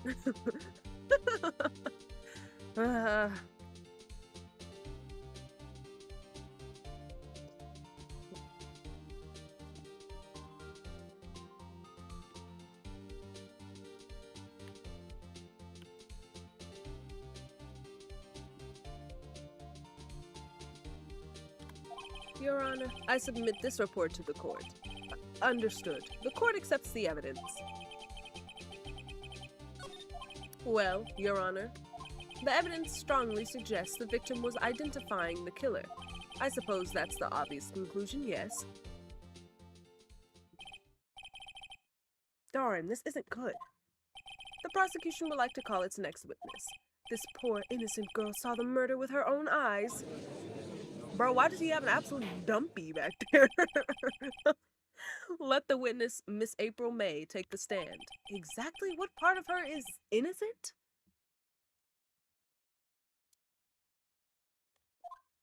Oh man, I don't want to do her voice. Burk. Sorry. Witness, your name, please. April May. At your service. Wink.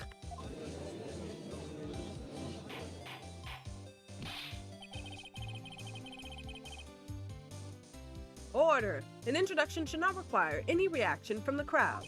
The witness will refrain from wanton winking. Oh, yes, Your Honor. This is not good. She's already captured the heart of every man in this courtroom. Literally everybody in this courtroom is a man. There's 2 women in this courtroom right now. Tell us, excuse me, oh my gosh. Where were you the night of September 5th when the murder occurred? Gee, I was like in my hotel room, teehee. I checked in right after lunch, and this hotel is directly across from the Fay and Co law offices. That's right, big boy. Please testify to the court about what you saw.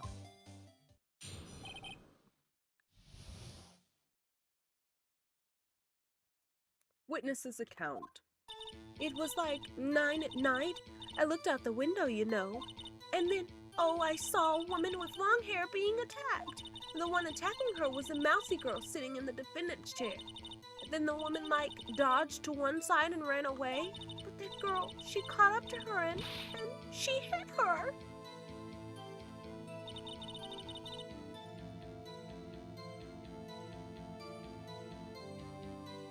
Then the woman with the long hair, she kind of slumped. The end. That's all I saw. Every little bitsy witsy. Wink.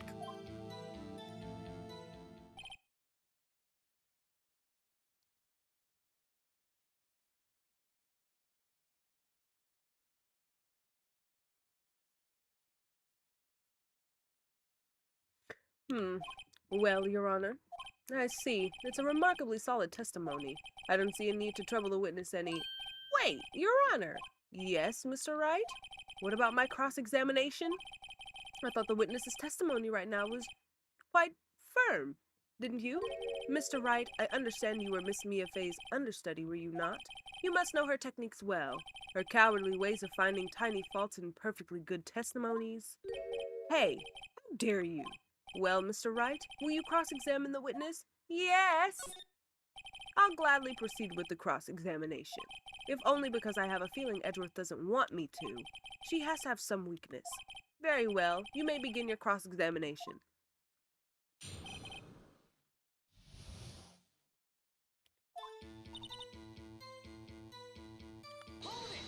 Hey, why did you do that?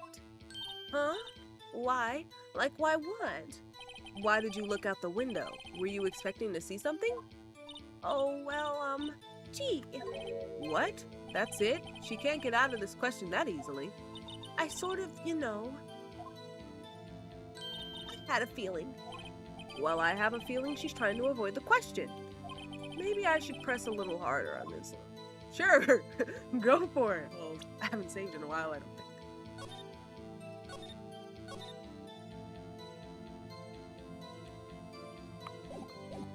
Go for it. Let's see how far I can run with this. Surely you must have had a reason to look out your window at that time of night. Oh. Mr. Wright, I will not have you badgering my witness. Badgering? You insist on needling her with these trivial questions. I really don't think it should be allowed. Yeah, stop him. The poor girl. Order! Mr. Wright, you have been warned. Poor girl? What? You looked out the window? What did you see next? And then, I saw a woman with long hair being attacked. The woman with long hair, that was Mia Fay? Slender, sort of. Well, some people might say pretty if that's your thing. Your thing? And the person attacking her? The one attacking her was a mousy girl sitting in the defendant's chair. How do you know she was the defendant? Huh? Well, she had a girlish physique. Women know these things. Look, I just know, okay? There was only one person at the scene of the crime with a short, girlish figure. The testimony is bulletproof, Your Honor. He's right. I question the testimony. Hold on a minute. That testimony stinks. What? Miss May, I'm willing to bet that. You're lying.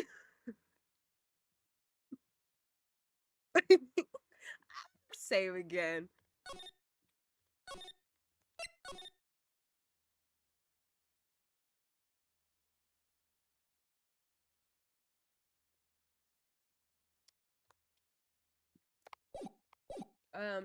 You're lying.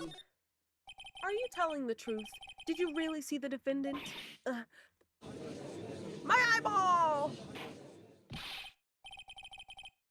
Mr. Wright, what's the meaning of this? Yes, what's the meaning? Because, somebody tell me because I'm clueless. About this, I mean. Okay. If you had really witnessed my client Maya Fey, you would have noticed her clothes before noticing her physique. No one wears clothes like this on a daily basis, except her. And I'm no expert on fashion, but her hairdo looks far from normal to me. However, the witness's testimony mentions neither of these things. The testimony is bogus. But... Still, we don't know if she was dressed that way the night of the murder. She was, Your Honor. I saw her. And so did Detective Gumshoe. What do you say to that, Miss May?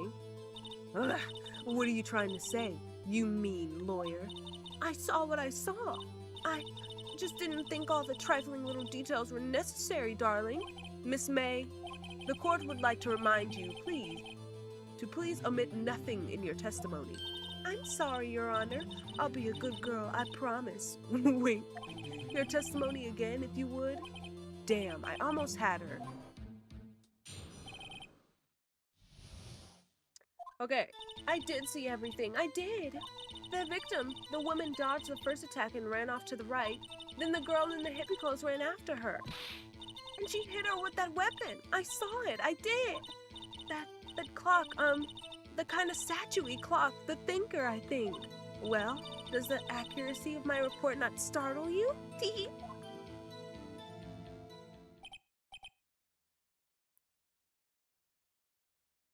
I see.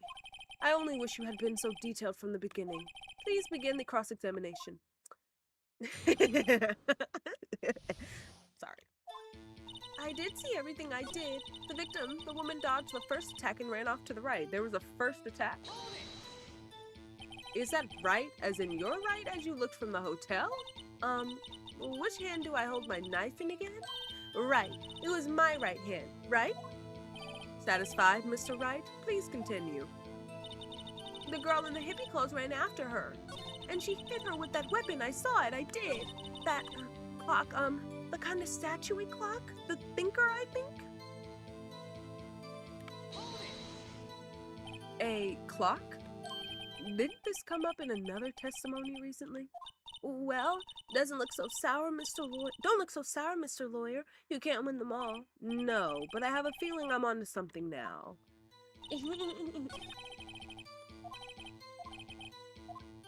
Accidentally pressed enter, my bad. Let us, present.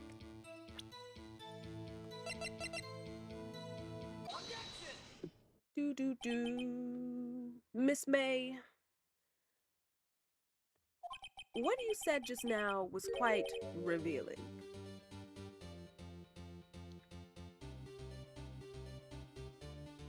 Hold. I figure things out and do something.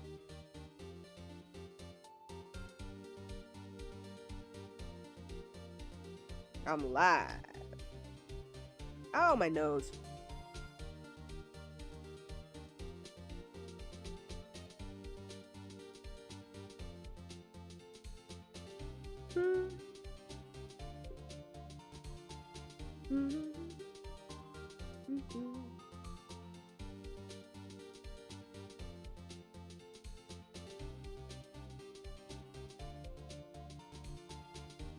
Bro, I'm tired of the motherfucker. Okay, I'm sorry. I was doing something. Revealing? Oh, you'd like that, wouldn't you? Naughty Mr. Lawyer. You just said that this statue of the thinker was a clock, but there's no way of knowing that just by looking at it. Another person in much the same position as you recently called this a clock, too. And he was found guilty of murder. Order! Order! Miss May! Can you explain how you know this was a clock?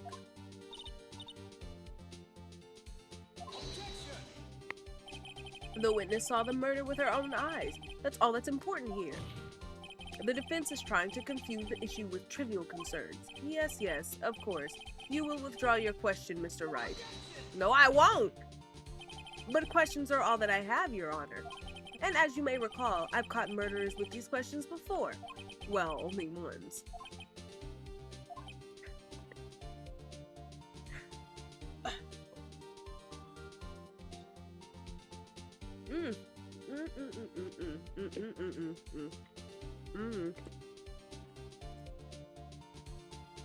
Goodness gracious almighty.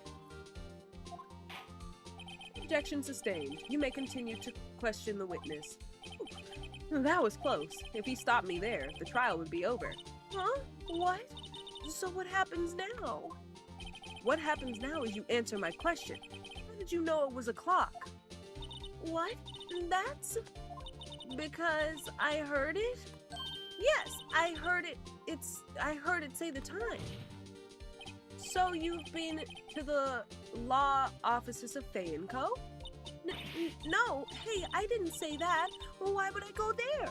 I heard it from my hotel room. The law offices of Fay & Co, where the murder took place, is very close to the hotel. She could easily have heard the clock. Well, Mr. Wright, are you satisfied? No! No, Your Honor. I can't give up now. I'm not satisfied because it couldn't have rung. I think that's the right one. Also, I doubt that she heard it in the first place, but it couldn't have rung is what I'm gonna go with.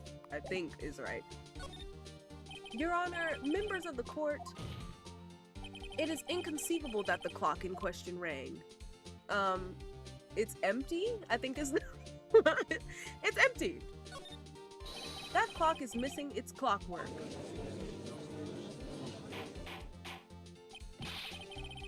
Bruh, I'm about to have to clean my room. How could you possibly just take a look right now? Oh. See anything interesting, Your Honor? It is as the defense says. This clock is missing its clockwork.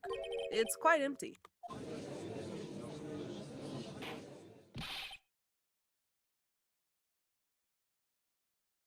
Mr. Wright, would you care to explain to the court the meaning of this? It is as you can see. The clock was empty. It couldn't have rung. Therefore, this witness is a big, fat liar. Fat? Well, Miss May? Tisk, tisk. Huh? Quite a show you've put on for us, Mr. Wright. He knew the clock was empty? Somehow? He knew? I'm afraid you've forgotten one thing, however. Indeed, the clock is empty. As you say, it can't ring. However, we must ask, when was the clockwork removed? If it was after the witness heard the clock, then there is no contradiction. That's true. That is a possibility. The clock might have been emptied after she heard it. And that is exactly what happened, Your Honor. Well, Mr. Wright? Can you prove when the clockwork was removed? Yes. Oh, impossible, of course. I have proof. What? Wasn't it you who told me proof is everything? Well, I was listening. And now I'll show you the proof you like so much. The evidence that proves when the clockwork was removed is...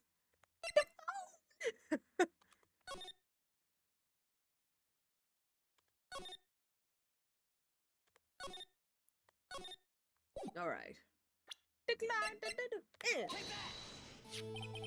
Take a look at this.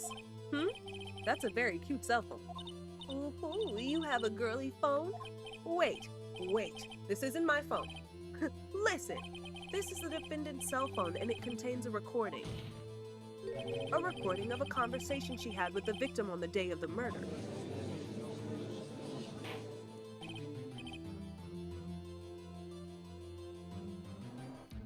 Order! Order! The defendant's cell phone? This wasn't brought to my attention. Perhaps Detective Gumshoe overlooked it? The good detective better remember he's up for evaluation soon. I gotta say, I'm starting to feel bad for the big fella. Let's hear the conversation. So you just want me to hold on to the thinker for you then? If you could. I should probably tell you, the clock isn't talking right now. Huh? It's not working? That's lame. I had to take the clockwork out, sorry. Your Honor, I think this makes it clear the clockwork was already gone by the time this was recorded, which was well before the witness even arrived at her hotel. Well, Miss May, would you care to explain this to the court? Just how did you know that weapon was a clock? Well, isn't it obvious? I saw that clock before. Impossible. What store was it that what store was that again? I go to so many. Oops, I forgot. Wink. So the witness had seen it before? That would make sense. Does the defense have any objections, Mr. Wright? Yes. The witness claimed she had seen it before, but this directly contradicts a piece of evidence already submitted to this court. Well, then let's see it. Please produce this evidence that will prove the witness had not seen the clock before. The clock itself?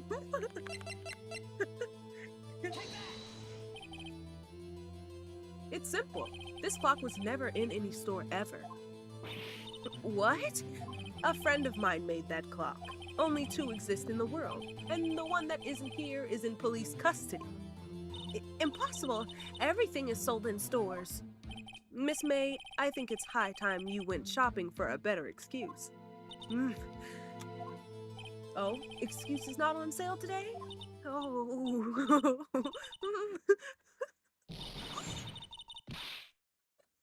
Her titties bouncing. You got it, girl. Oh, what's it to you, porcupine head? That stupid clock doesn't matter, okay? She did it, and she should die for it. Die! My goodness. 2 hours? Oh, God. Whoa. Let's not get ahead of ourselves. This is a court of law, and the witness will remain calm.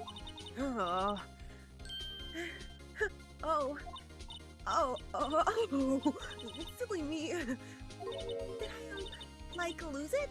I guess I did. Wink. Gary. Miss May, let me ask. Tell me, how did you know the weapon was a clock? Oh dear. Does the defense have any opinion to this behavior? Okay, this is it. Yes, Your Honor. Allow me to explain how I see the truth of the matter. Miss April May, you knew the weapon was a clock because you held it, probably? I don't know. Are we accusing her of the murder? I don't know. It's either you held it or you heard about it. You heard about it! No, you heard about it. The witness had never held the clock in her hand. However, she had heard that it was a clock. She heard? That is correct, Your Honor. There is no other way she could have known the thinker was a clock. And I can show you the proof. I think I'm doing it right. Well, this is interesting. I'm cold still, goddammit. Let's see it then. Show me evidence proving the witness had heard the murder weapon was a clock. Bing, bing, bing, bing, bing, bing, bing. Have a look at this. Oh, that? I found this in Miss May's room. Not in her room. Mr. Wright, please explain to the court what this is. Miss April May, you were tapping the victim, Miss Mia Fay's phone, were you not? Oh. Your Honor, this is irrelevant. I'm not entirely sure that it is. Objection overruled. It troubles me more that our witness was in possession of a wiretap. This is outrageous. Does the defense truly claim that the witness was tapping her phone? Absolutely. Even if that was the case, which it's not, you still have to prove one thing. Did the victim ever say that the weapon was a clock on the phone? Yes, she did, you fucking idiot. I think not. Oh yeah, I think I can. It's simple. What? Here's my proof. The proof that the victim said on the phone that the weapon was a clock is on the fucking phone. I present the defendant's cell phone. Yes, we've seen that. Listen once more to the conversation between the defendant and the victim. Mia, what's up? You haven't called in a while. Well, actually, there's something I want you to hold for me. Again? What is it this time? It's a clock. It's made to look like that statue, the thinker, and it tells you the time. Miss April May, you used the wiretap to listen to this conversation. That's how you knew the thinker was a clock. I'm fucking freezing, I'm sorry. Am I wrong? I... Your Honor, this is ridiculous. Your Honor, look at the witness's face. Does she seem amused to you? Oh, the defense demands an answer.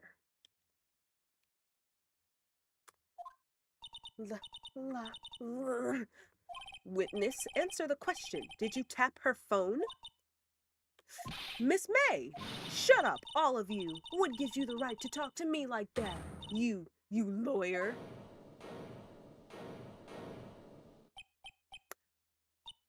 It's no fair, all of you ganging up on me like that.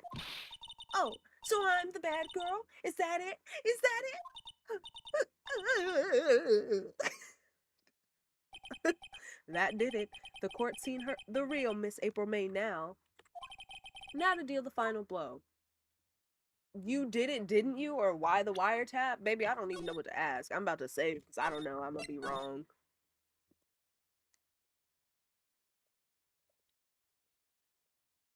I think I'm dehydrated, y'all. I'm gonna kill myself. Oh. And, no, I didn't say that. You did it, didn't you? I think. Miss May, what is it, you little shrimp? Talk to me in that tone of voice. Will you? You killed her, didn't you?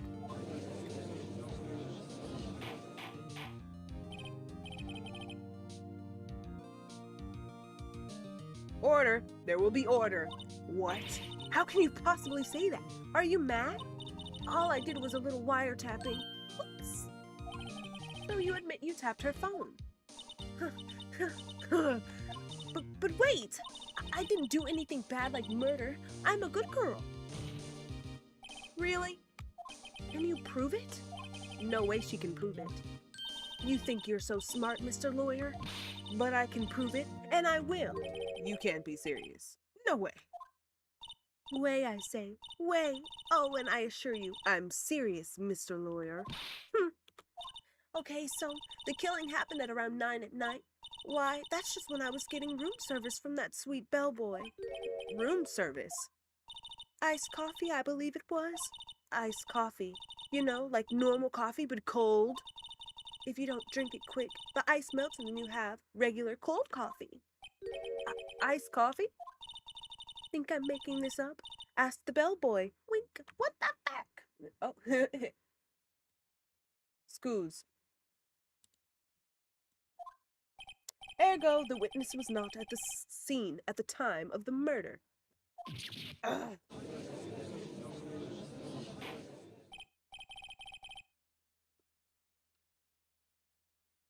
So, where does that leave us? It is my great displeasure to inform you that the witness appears to have been tapping the victim's telephone. However, that is a separate crime with no bearing on the current case whatsoever. Her testimony stands. She saw the defendant, Maya Fey, commit murder. No, they're going to let her just walk away? There's no way I can win this unless I tie Miss May to the murder somehow. Well, does the defense have anything to say? Well, come on, think of something. Call the bellboy as a witness.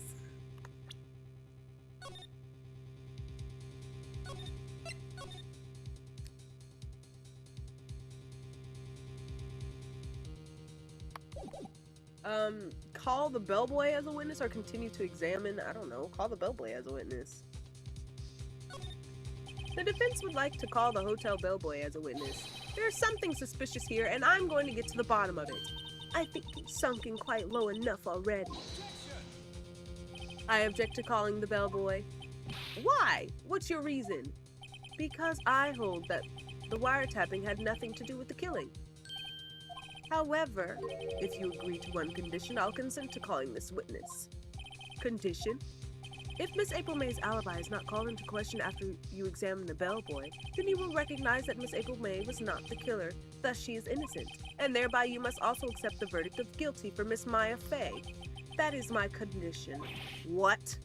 I'd better find something suspicious in that bellboy's testimony, otherwise Maya will be declared guilty on the spot.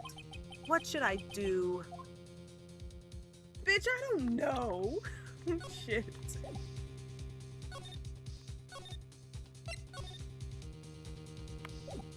I don't accept. Alright, I've got nothing to lose except for, well, everything. Understood. I accept your condition. Fool. You fell right into my trap. Uh-oh. Wait. Very well. The court calls the hotel bellboy to the stand. I don't know if I'm doing it right. I believe we're ready for the witness to testify. He certainly does look like a bellboy. Yes, sir. I received your summons in the middle of work, sir. I'm happy to be of service. That tea set looks rather heavy, so without further ado, the witness may begin his testimony. Very good, sir.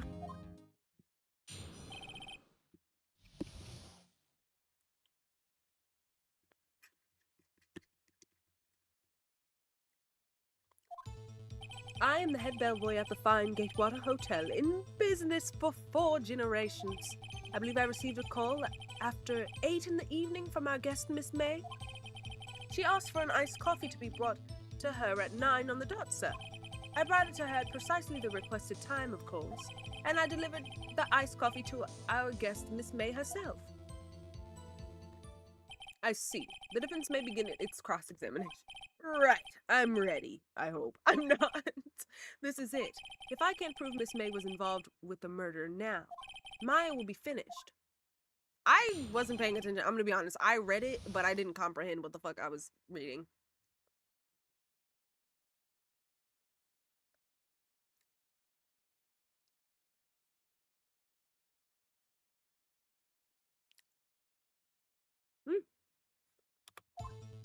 I am the head bellboy at the fine Gatewater Hotel in business for 4 generations. I believe I received a call after 8 in the evening from our guest, Miss May. He asked for an iced coffee to be brought to her at 9 on the dot, sir. Question is, 9 on the dot, you say? Yes, I confirmed that detail several times. She was watching the program on the TV and wished to drink after she finished, sir. 9, the time of the murder? I brought it to her at precisely the requested time, of course, and I delivered the iced coffee to our guest, Miss May herself. You are sure it was Miss April May herself? Absolutely, sir. Absolutely? Yes, sir. As in, so very absolutely, sir. It is an endearing mannerism of mine. And you're so very certain. Well, when I brought the room service, sir, the guests, favored with me an embarrasser, sir. Embarrasser? Embracer. Oh my god. My god. Is that French for embrace? It's French for kiss, sir. But not a French kiss, sir. More of a peck on the cheek. Why would she have done that? I believe perhaps she was momentarily swayed by my prim demeanor, sir. It was a moment I shall never forget, sir. Sounds pretty fishy to me. I think our Miss May was up to something and wanted the bellboy to remember her. It's no good. There's nothing there. Yes, there is. Is that it? Tisk, tisk. Finally, you understand. This bellboy has absolutely no reason to lie. Now, if you have any decency, you will end this rather tedious cross-examination here. It was a bit tedious. The witness may leave the stand. I can't let this happen, can I? Protest!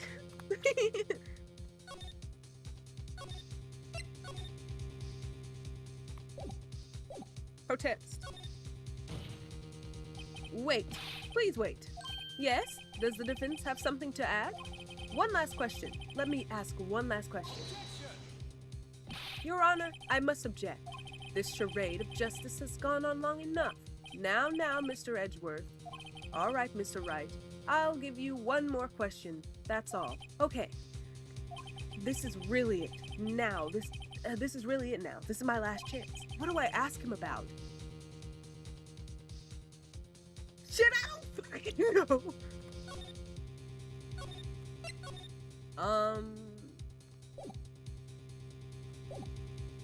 Check in. Oh, check in.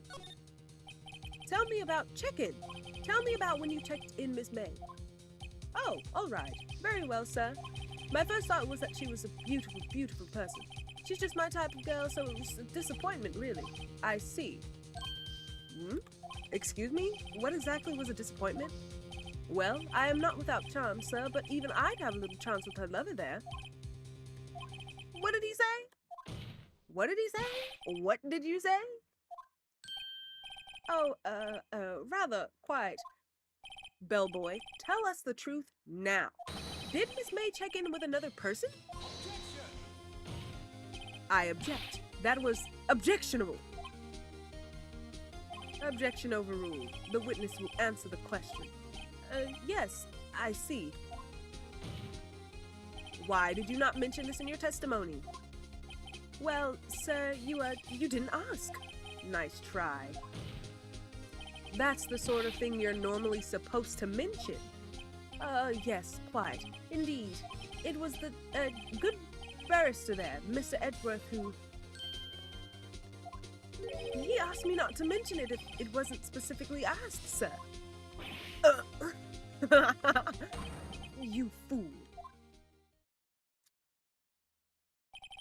I've done it. I've won. No, you haven't, but... Miss April May checked into a twin room with a man, correct? Yes, sir. Then when you brought her in the room service, you didn't see that man in the room? That's right, sir. Your Honor, we have just learned of another person involved who may have been the murderer. In light of this new fact, I hold that it is impossible to judge the defendant. Wouldn't you agree, Mr. Edgeworth? And who, Mr. Wright? Who is this other person? Simple, it was the man with Miss May. No? Am I wrong? Listen.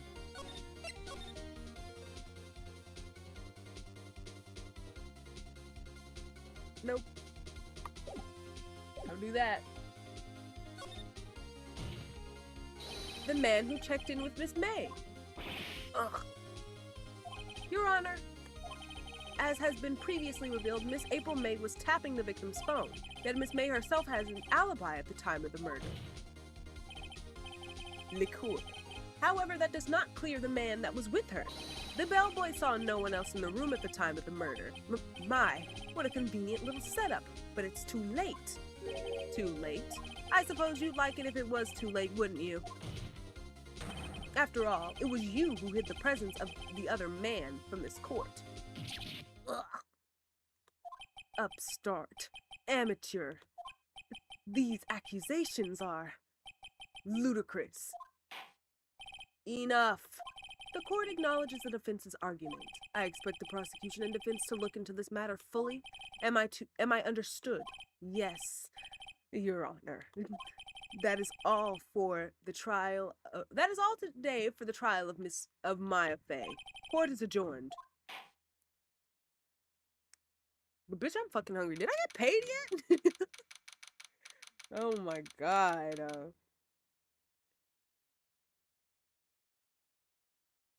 I just want brekkie.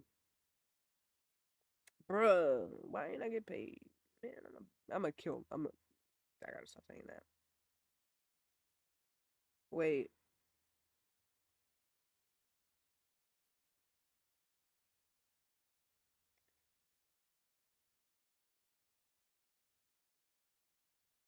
Tiramisu sounds so good right now. Mr. Wright, you are amazing in there.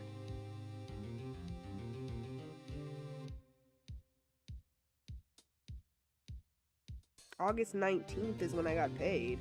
Oh, wait. My next payday is September 2nd.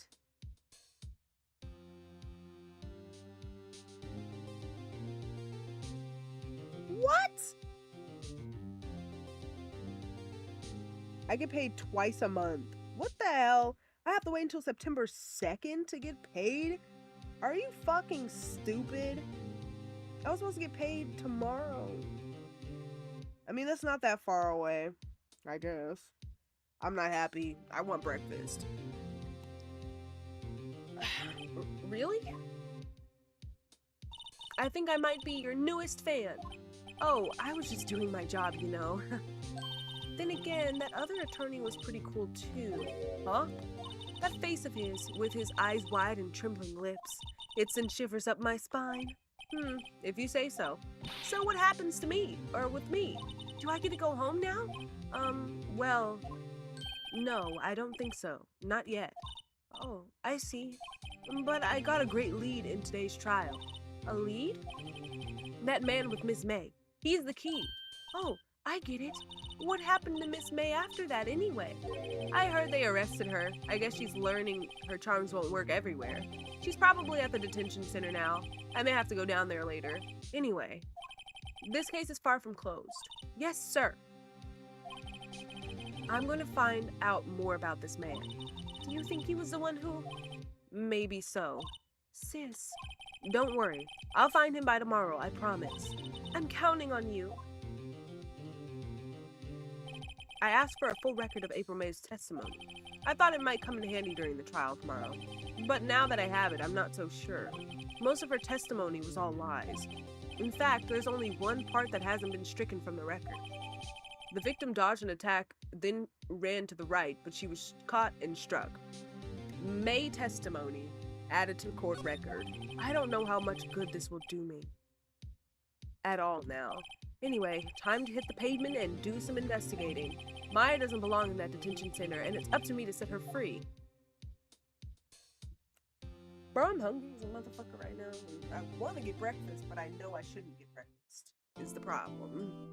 So I'm not getting breakfast. I might just make myself something to eat. Oh man, we don't have eggs, we don't have milk. Bro, what the fuck?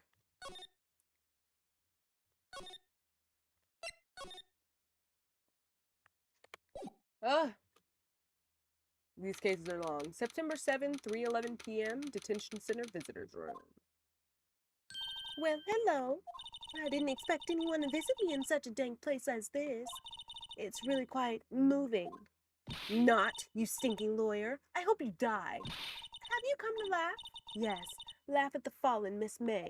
No, not really. There's something I wanted to ask. Unfortunately, there is nothing I want to be asked.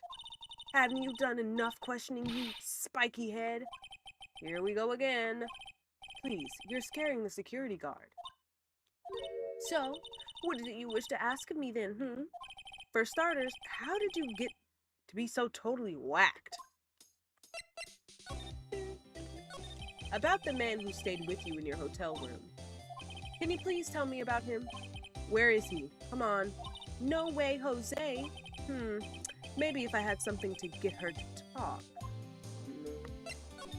Why did you place a wiretap on Mia's phone? Huh? When you say it like that, it sounds so cold, so criminal. Tapping people's phones is a crime, Miss May. Oh, and I suppose you learned that in lawyer school, Creep. This woman is impossible to talk to. Say, why are you so angry? I mean, you don't look like a bad person. Oh, that does it, bottom-feeding, scum-sucking lawyer. Bottom? I can't tell. Does she have a thing against lawyers or just against me? I'd say just against you.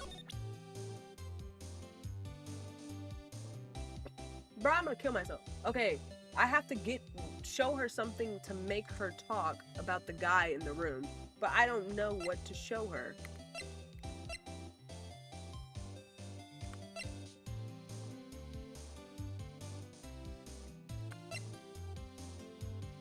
Or this. Hey, guess what? Actually, I really hate your guts. So get lost because well, I'm not cooperating. Thanks, I noticed. I don't really know what to show her.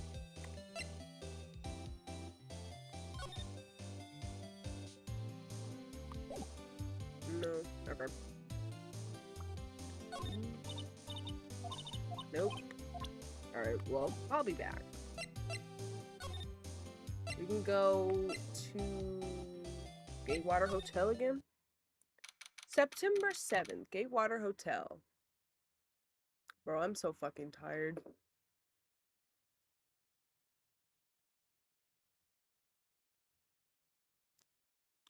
I'm hungry. I'm gonna make myself some ramen. Ah, welcome, sir.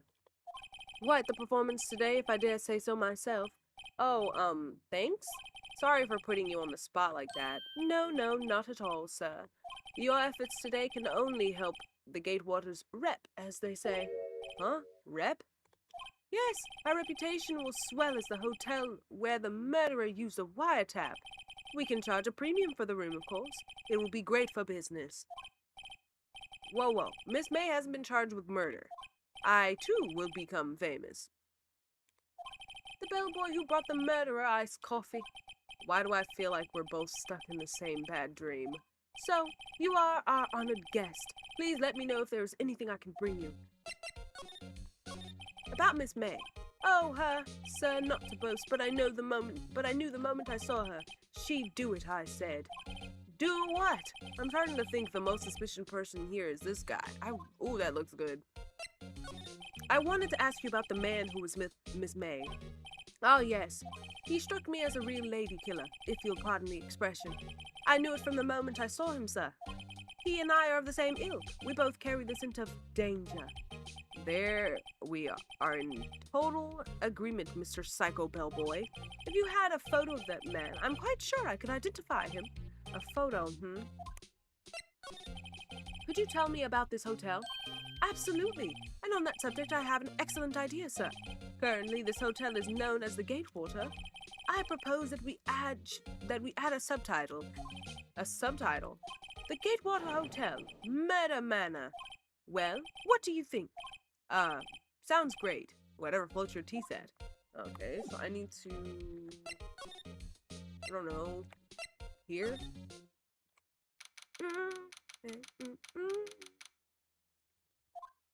Looks like Grossberg is out today. Again. Maybe he's avoiding me for some reason. Wait a second. Wasn't there a giant painting hanging on that wall? Yeah, it was a painting of,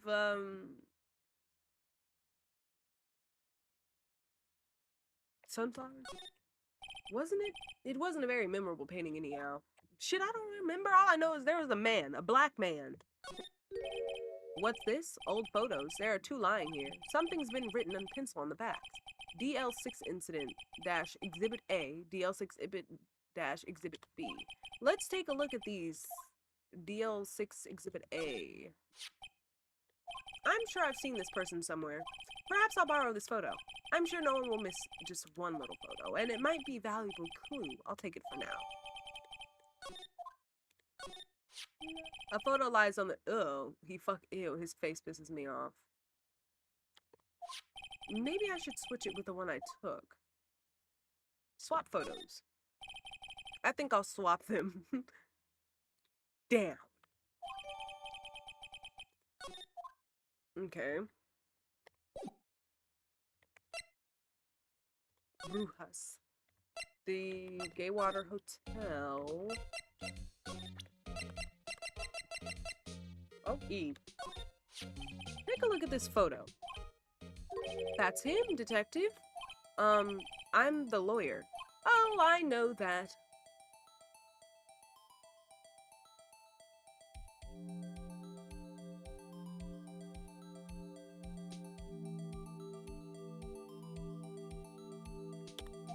I just wanted to say detective once. You know how it is. No, I don't. Oh my goodness. Without a doubt, that is the man who checked in with Miss April May. How about I write an affidavit swearing that's him? Another one, thank you. Have him write it, sure. Well, sure, why not? Yes! I've always wanted to write an affidavit, sir. From henceforth I will be known as the, well, boy who swore the affidavit. Just hurry up and write it. Not even Miss May can play dumb to this.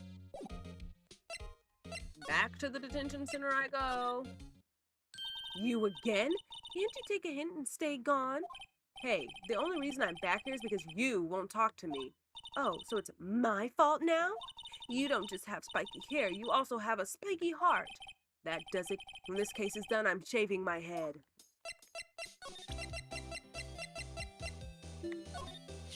Have a look at this. Look, I've said several times I'm not telling you. Where did you? Aha! A reaction. Oh, that looks so fucking good. Sorry. This is him, isn't it? What? Who? When? Why? It is him. This is the man who stayed in your hotel room the night of the murder. No, no, that's not right. Nice try, Miss Cooperative. Do you have any proof that it was him? Yeah, proof. Show me proof. I'm so close. Where's the affidavit? Could you have a look at this then? What's that? The bellboy's affidavit? It tells us everything he saw, such as the man you checked in with, who was most definitely this guy. Now I'm getting somewhere. Ease her fears or push her hard? I don't fucking know. I don't really think I care. Nah, I want ramen. Oh my god, there's a ramen place that opened up near me, bro, and I've been meaning to try it because I really fucking want ramen so bad. That ramen looks so bomb. If only I, you know what? Never mind. I don't know. Push her hard. This is it. All or nothing. Time to do a little bluff. No use playing dumb, if indeed that is an act. If you don't talk, I'm taking this info to the press. What? Even though he should have been a witness to murder, your little friend was missing. I'm sure the press would have a field day with his reputation. Oh, fine. I'll talk. You win, lawyer. Yes! Man, that felt good. It's great to be alive. Why are you pumping your fist in the air? Now tell me about the man you were with. That man, he's my boss. Red White. The president of the information gathering conglomerate Blue Corp. Red White? Information gathering? Well, I suppose you could call it a detective agency. So this is the man that was with you the night of the murder? I'm scared to talk. I don't want to end up like her. It's okay. I'll just ask Mr. White himself. Can you tell me where Blue Corp is located? Mr. Red White at last. Finally, a lead on this guy. If April May couldn't have done it, that leaves him. Time to take action. Bellboy's affidavit discarded. I would have kept this shit. Oh, I accidentally took a fucking screenshot.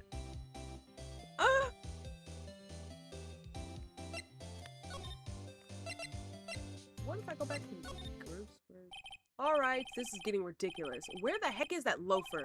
Ahem! That old familiar clearing of the throat. Aha! You again.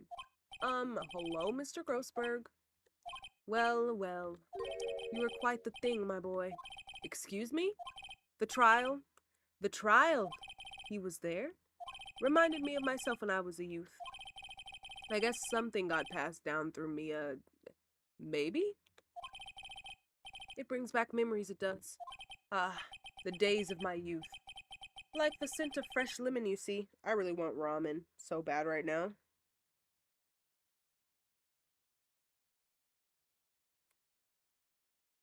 Pull up in that, say,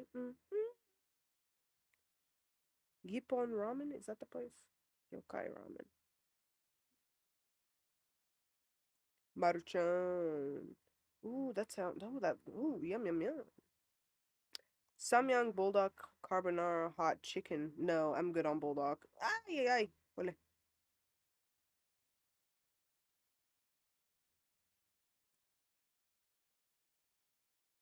I don't even know which one it is, but they don't open up until fucking 11. Oh, that looks so fucking good. Spicy miso ramen, tonkatsu ramen, miso ramen, ooh, garlic. Yummy. Garlic. Oh, a crab roll. Yeah, that sounds fucking delicious. I apologize. I It was all a bit too much for me, my boy. Seeing you today, well, I appreciate the reminiscing, but I'd much rather you gave me some information. Alright, okay.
Okay, guys, I'm back. I ordered breakfast. I was talking to my mom about things. She's helping me pay my tuition for my college. It's not that much. It's like installments and stuff. Well, obviously, I live in America. If it wasn't installments, it'd be fucking weird. And I ordered breakfast, and it was like $40 fucking to get it off of DoorDash, and I'm upset. So I don't know how long I was gone for, but maybe a good like 10, 15, 20. I don't know.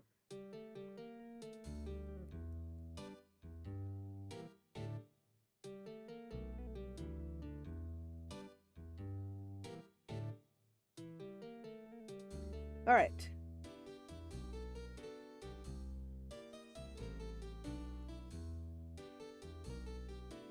And my brother wants this 2K game for his birthday that costs $150. Anyway. So, sorry. So you came to see the trial. Well, is my caps lock on? It is.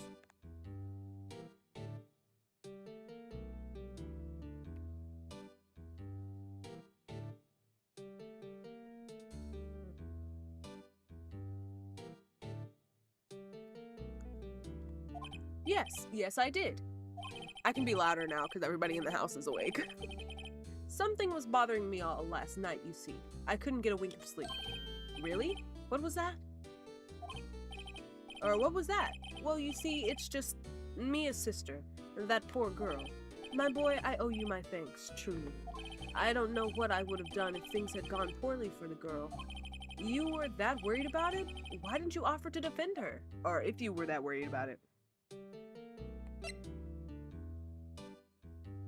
Bro, I want to try a crepe so bad. They sound fucking delicious. I asked before, but why did you refuse her request for defense? I think I have a right to know. A right, Mr. Wright? No, I'm sorry. It's just, I need more time to think about it, my boy. He does seem troubled about something. Maybe I can find something that will inspire him to talk. The other day, I'm pretty sure there was a big, pretentious-looking painting on that wall. Excuse me, pretentious-looking?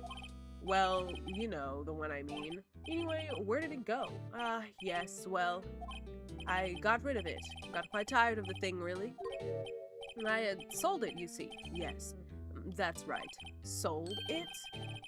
Oh my god, what is it that I'm seeing out of my periphery? Is that my nose ring? It is. I'm not sure I buy that. Wasn't that painting rather important to you, sir? Did something happen? I don't see how it's any of your business. Please, speak no more of that accursed painting. I didn't... Womp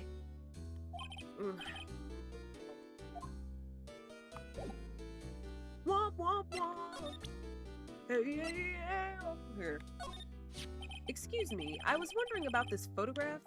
Where did you get that? Give it back at once. I'm sorry to have taken it without your knowledge, but I have to know. Who is this man? He was most likely in April May's room the night of the murder. What's that you say? Are you quite sure, my boy? What has him so flustered, I wonder? I beg your pardon, but I must ask you to leave. I need to be alone. He's fallen silent as a stone, a rather large stone. Okay, no need to do that. I guess I should return that photo. I guess he wants me to move to leave. Nothing to talk about? Okay. The blue tour.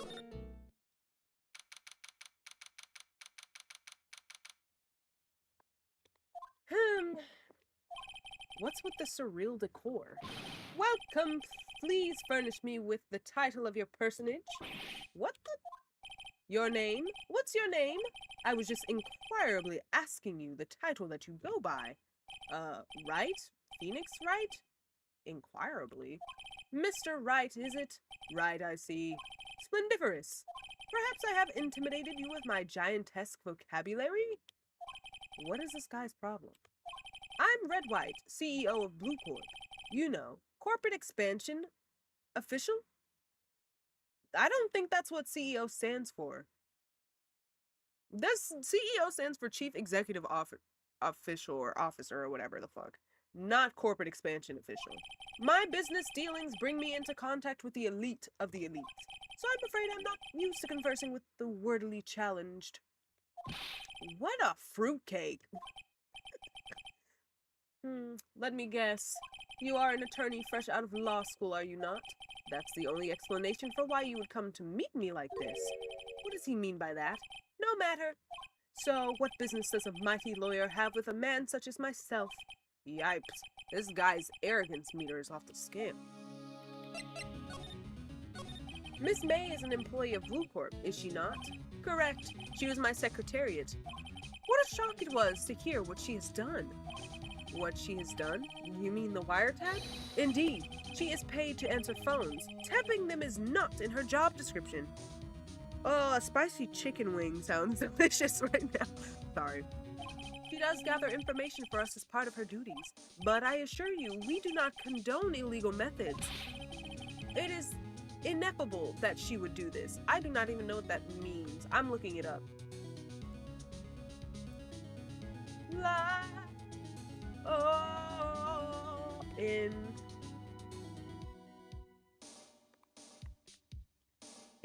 ineffable. Too great or too great or extreme to be expressed or described in words. The ineffable beauty of the Everglades. Y'all, I can't read. Damn, I used to be reading on a college level in elementary school. I don't know what happened. It sounds like he's trying to turn Miss May into a scapegoat. On the night of the murder, were you in April May's hotel room? Who can say? I seldom pay attention to mundane details such as time and place. My motto is, don't worry, be happy. Still, Mr. White, the hotel bellboy has stated on record that he does remember you very clearly. No matter. The bellboy can say what he pleases, I still won't talk to you. If you want me to speak, put me on the witness stand. Although I doubt you'd be capable of doing that. He raises a good question, actually. That looks good. Doused. Why didn't the prosecution call him as a witness? He should have seen the same thing as April May. Oh, the police, the courts. To me, they are mere toys, playthings for my amusement. What kind of company is Blue Corp, anyway? Excellent question. We buy and sell various kinds of information. We are a company of the future, you might say. Oh, you might say we are the future. Sell information? In just 10 years, I've built this business up into the grand office you see now. In case you were wondering, Blue Corp was named after the color blue.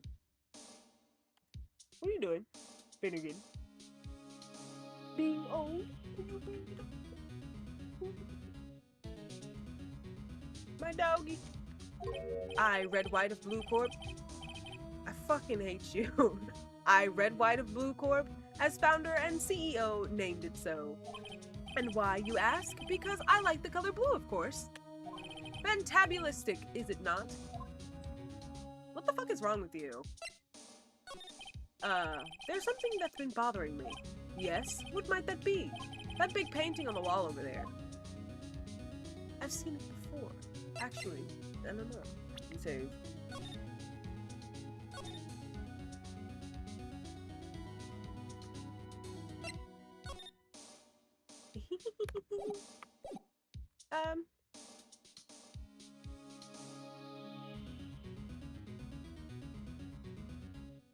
I don't know. I've seen it before. You know, I've actually seen that painting before. Oh? Just yesterday, actually. Your point being? My point is simple. Rather, my question is simple. Why is that painting hanging on your wall?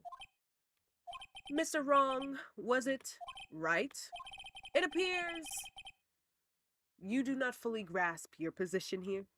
I ask again, who are you? A lawyer? No, my feeble friend. A mere lawyer. Worth nothing. Zilch. Zippo. Nada. Just like that sorry excuse for an attorney, Grody Burger. What? Ugh. Ugh. He punched me. Well, Mr. Lawyer, What will you do, eh?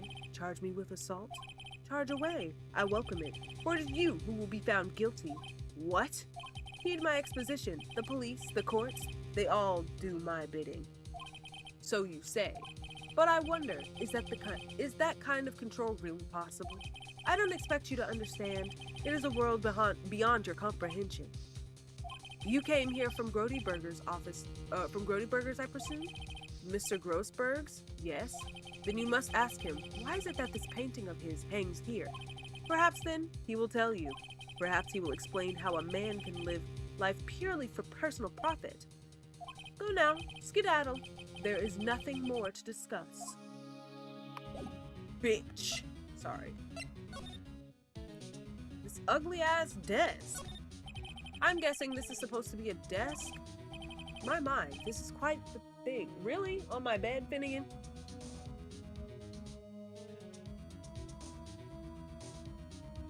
Man. This painting was, until yesterday, hanging in Mr. Grossberg's office. Why does White have it now? It's not hard to imagine a few possibilities. An impressive lineup of trophies. Judges Special Runner-Up, Best Participation. Judges Special Runner-Up, Best Participation. Judges Cooperation Award, Special Good Try Prize. The words judges and special kind of stand out. He probably strong-armed them into giving him something. A statue of a man holding up the world. The Blue Corp sign certainly stands out enough. The model for the man is, of course, Mr. White.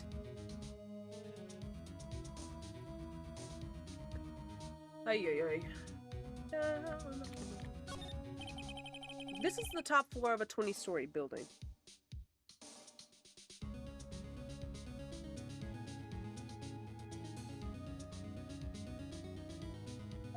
The view is quite presidential.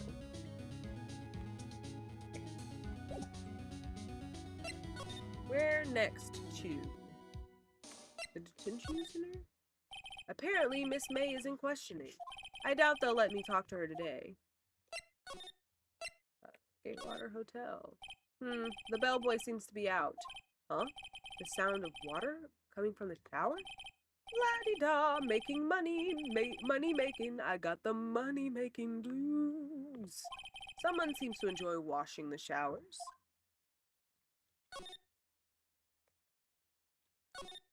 The screwdriver is still stuck in the drawer. I'd better not touch it. No telling what the bellboy would do to me. Well, I'm not worried about this. Aye, the hell.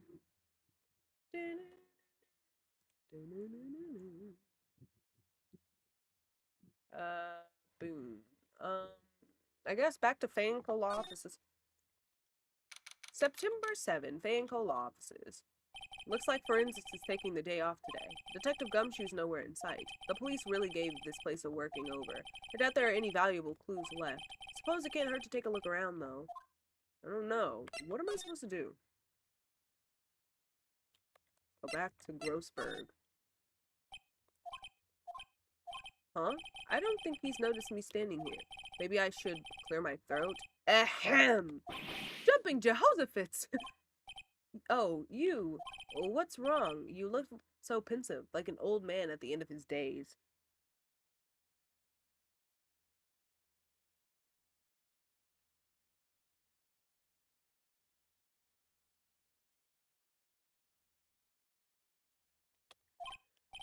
I'm not senile yet. I was just thinking about this whole mess. Something's really bothering him. That much is clear. So you came to see the trial? Yes, I did. Something was bothering me all last night, you see. I couldn't get a wink of sleep. Really? What was that? Well, you see, it's just Mia's sister, that poor girl. My boy, I owe you my thanks, truly. Rotisserie chicken. I want rotisserie chicken now. So, I paid Blue Corp a visit. Oh, I see. Mr. Grossberg, I have to admit, something has been bothering me. Oh, what is it? Well out with it, my boy.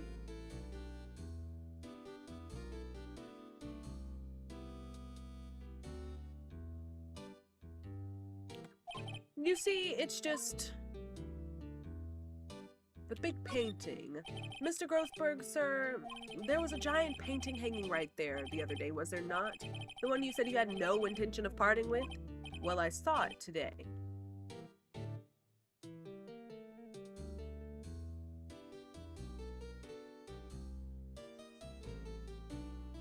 Cream cheese, I could eat a whole tub. Anyway, it was in the CEO's office at Blue Corp. Red White's office.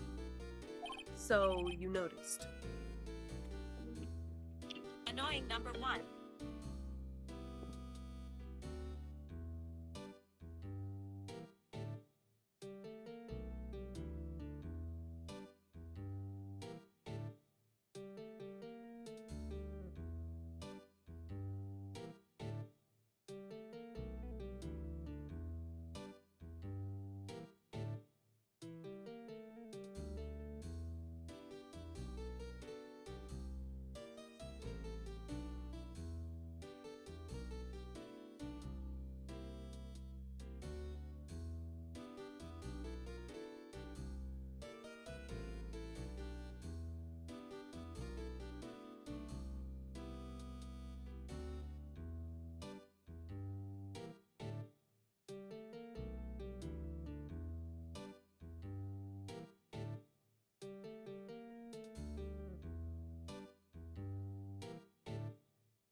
Sorry, y'all, that was my mother calling me. I was about to start talking and I was like, oh. I suppose I should have guessed you would. It is a large painting. Mr. Grothberg, I know you and Mr. White are connected somehow. Connected, you say? Yes, and I know what it is. He's blackmailing you. Your lovers. Mr. White has something on you, doesn't he? Blackmail? I think that painting is fairly gaudy proof. Very well, this may be the chance I've been waiting for. Maybe it's time to get this off my chest so I can finally rest easy again. It's early.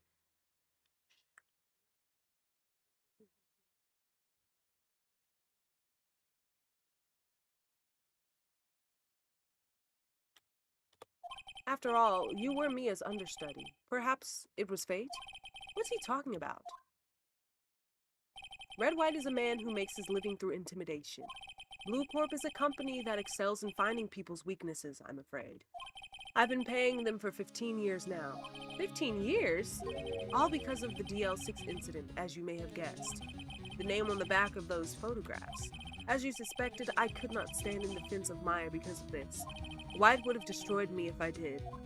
So that's the connection. It is hard for me to tell you this, my boy. But arresting Red White will be nigh on impossible.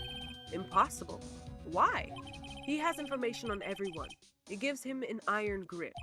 He owns judges, attorneys, prosecutors, police, and politicians. What? They are bound, unable to do harm to themselves and therefore to him. Don't look at me like that.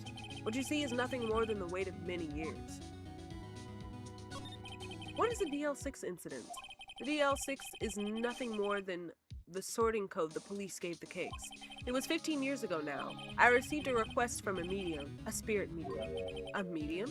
Her name was Misty Faye. Faye? Indeed, she was Mia's mother. She had been investigating a murder at the bequest of the police, and she failed.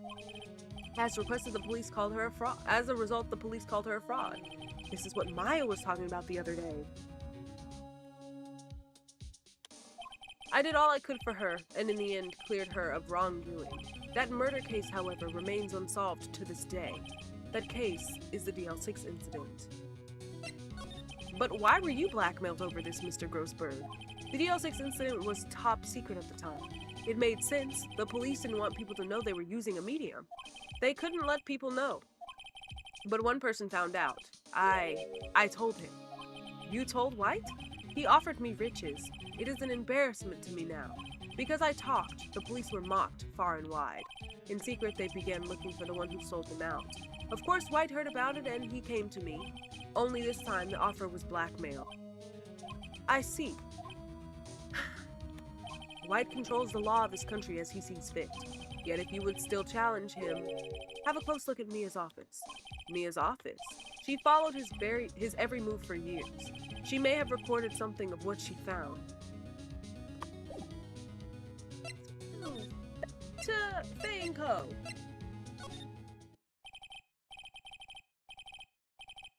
It's funny looking at this room. It seems so normal. Hard to imagine a murder took place here. Mr. Grossberg said there would be clues. Maybe I should have another look. Let's move. Oh, wait, no. Let's examine.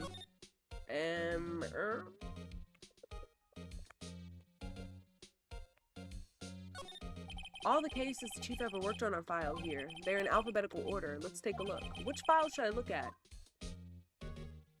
A, B, C. Files A through I. Let's see if there's an A record in this file that catches my eye. A, B, F. Misty Faye. That's Mia and Maya's mother. Should I take a look? Read it. I have tarnished the Faye name, leaving only these words, my mother vanished. I was determined to find the ones who had made my mother blame herself in this way. Using the power that runs in my family, I held an audience with the dead. Finally, the names of two men surfaced. One was Marvin Grossberg, a lawyer who sold my mother's information for riches.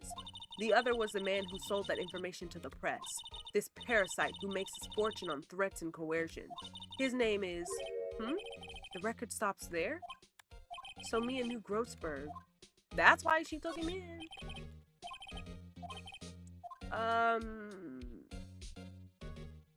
Shoot.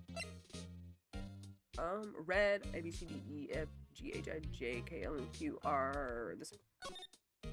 Let's see. J through S, nothing much in here. Maybe I'll just skim some of this? Well, no harm in flipping through a bit, I guess. The biggest part here at the end is S. Suicide? Ew. She has a collection of suicide reports. There's politicians, policemen. There's writing on most of these in pencil. White? This is Mia's handwriting. Wait, I get it. Mia thought he was involved in these suicides. White drove them all to... I can use these newspaper clippings. Let's find the most disturbing one. Article about a politician's suicide. The word white is written in pencil at the top.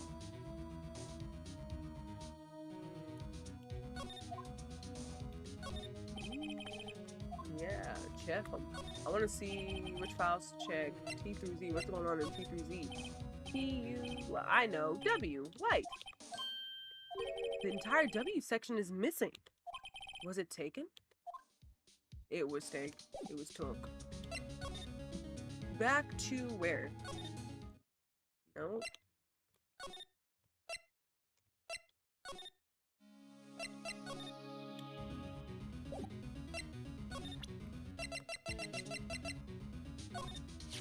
I found this in Mia's files, but she was investigating Red White. As I expected. Well, if you wanted to challenge him, you could present this in court. Not a bad idea. What am I supposed to do now? Am I supposed to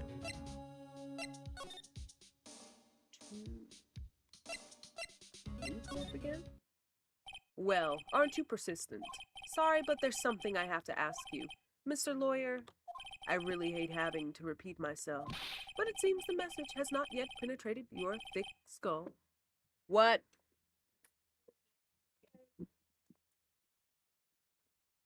Let's get something to eat.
My food came.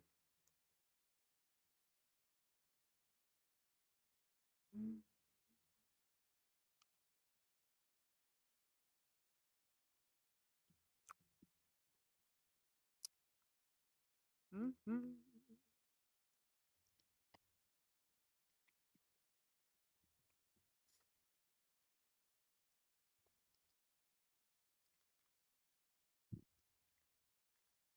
Mm-hmm. Mm-hmm.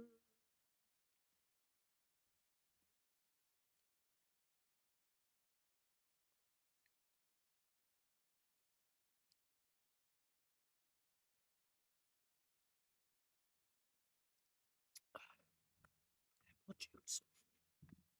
If you try my patience further, I fear a nasty accident may occur. Do I make myself clear? Transparent.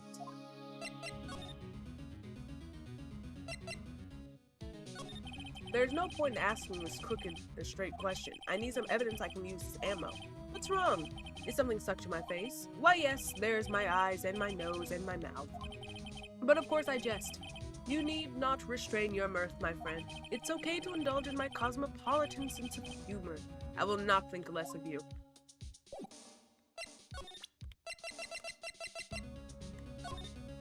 This is the only clue that Mia left me. Ah. Biscuit and gravy.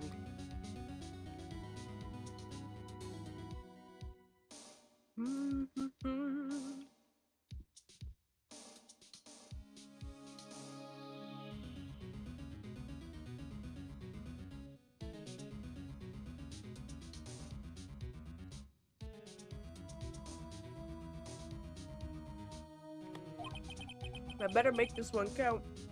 Oh shit. Almost choked on my breakfast bowl.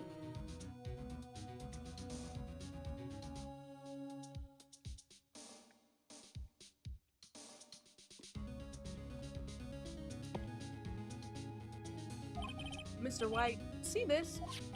It's an article describing the suicide of a politician. He was embezzling secret government funds. Then one day, word got leaked to the press.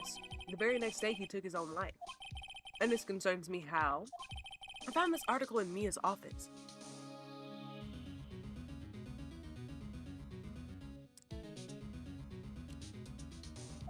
Miss Mia? She had a file with articles like this. Every one of them was labeled with a single word. White. Mr. White, I know what you did to this politician. You blackmailed him. Oh, there's biscuit at the bottom, too? Straight up.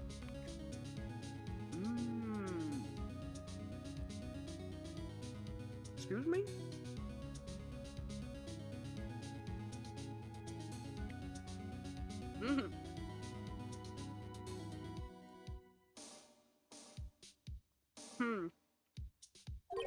Blackmail?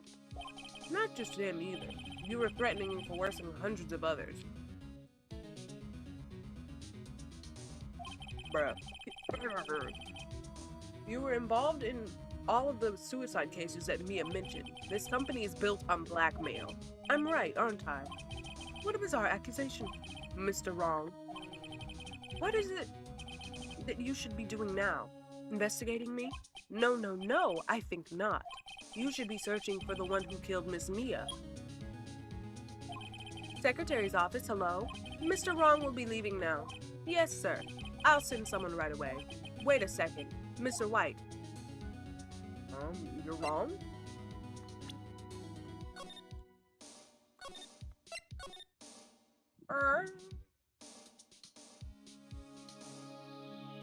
Another one, thank you. Oh, wait, I don't know if I saved, but I will save again. You're wrong.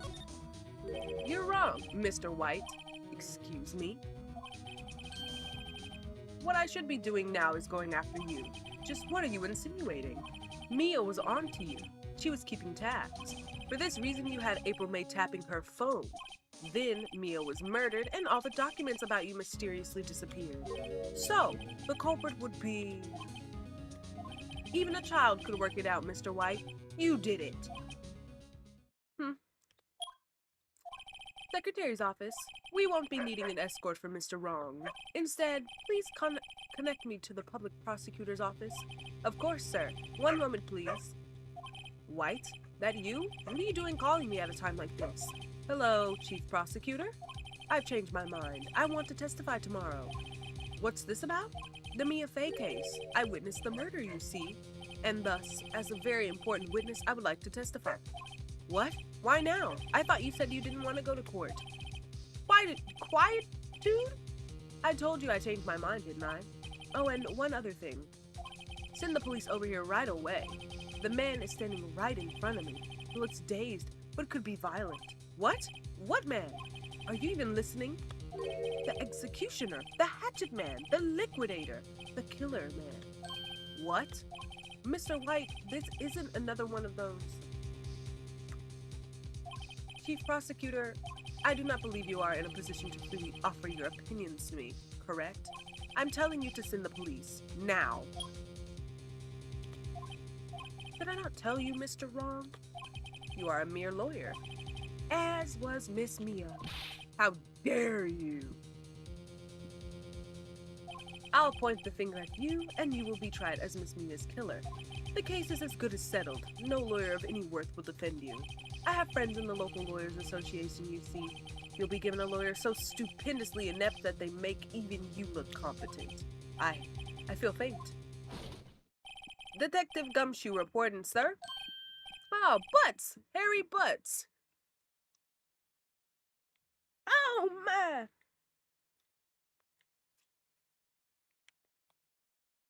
Mix it together. I need to put more seasoning on this shit. These eggs are bland as a motherfucker.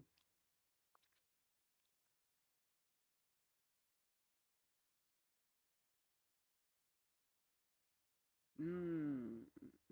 No, why am I watching people eat while I eat? It's not very nice.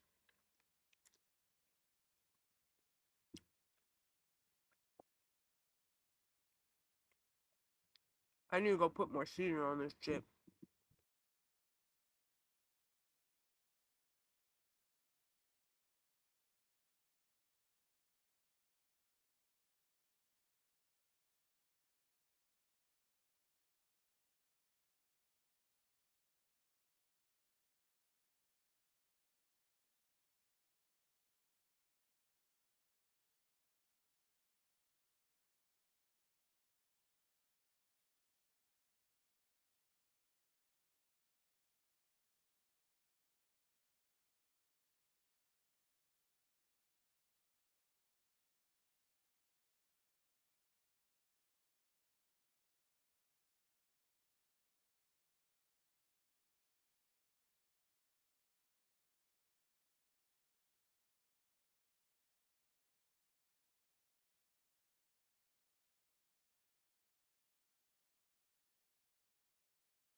Okay, I'm back. What the hell is this?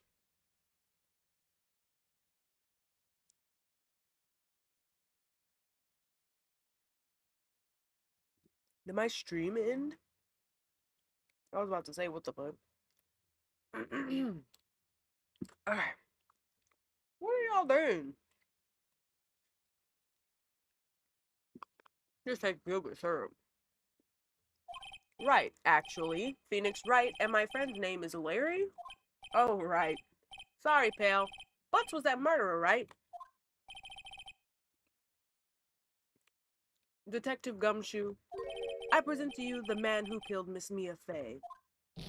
What? Take this despicable human being into custody. Farewell, Mr. Wrong. Dickhead. I was like, I'm gonna finish this case and then I'm just gonna stop. It's been almost 4 hours.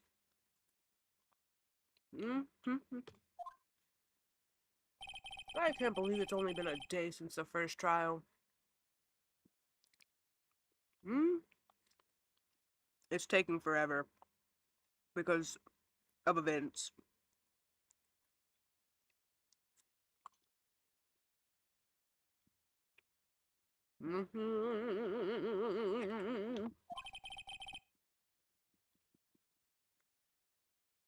My trial begins tomorrow.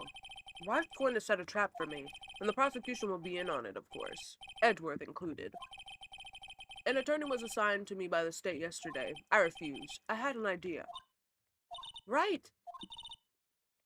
Mr. Wright? Oh, Maya. My goodness gracious almighty. I'm almost done. No, I'm not. Some of these things last for 3 whole days. Or... Okay, one more time, yeah.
Okay, I'm back. I don't even know if I said this line. Great. They let you out of detention. Just now, yes. It's all thanks to you. Now I'm afraid we've switched places. What? You mean you... I explained what had happened to Maya. I don't believe it. How many people does that man need to destroy before he's satisfied? My mother, my sister, and now you? This has gone too far. Mr. Wright, please tell me, is there anything I can do? Well... Cheer me on in court. Well, you could cheer for me in court. Cheer for you? You mean like a cheerleader? Huh? Yeah, like that. All right, leave it to me. Finnegan. Big boy. Yeah, we gotta get you to the groomers.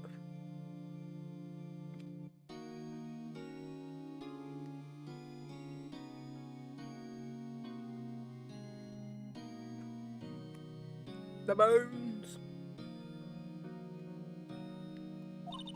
I better go get a uniform and some pom-poms. Wait. What? I'm kidding. It was a joke. No way. No, really. I was kidding. But thanks. It's good to know you're on my side. And there really isn't anything you can do for me anyway.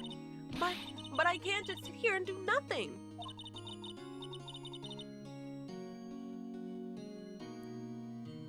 I've got to give that man a piece of my mind. Just a piece? Okay, then come to the trial tomorrow. Okay, I'll be there. I'll show them a thing or two.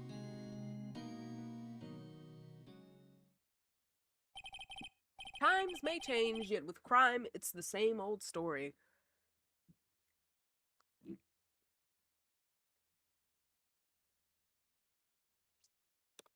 In fact, it's gotten worse. Lengthy court proceedings are no longer realistic. Beginning a few years ago, a limit of 3 days was put on initial court cases. Almost all finish in a day, most with a guilty verdict. I never thought I would end up in the defendant's chair myself for this case.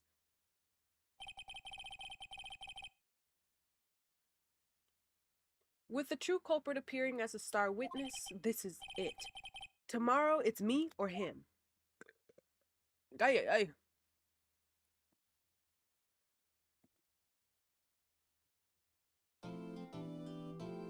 Oh, I'm almost done. It only took this long because I took multiple breaks. What the fuck?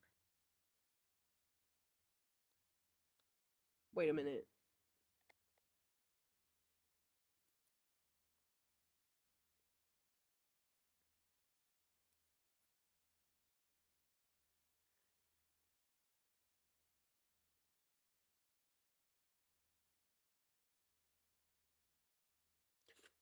Okay. September 9, 9:52 a.m. District Court Defendant Lobby number 1. Well, I guess this is it. Yeah. One way or another, this case gets decided today. Just gonna point it towards my mouth more. Set this bad boy right here. Move this around here like this. Oh my god.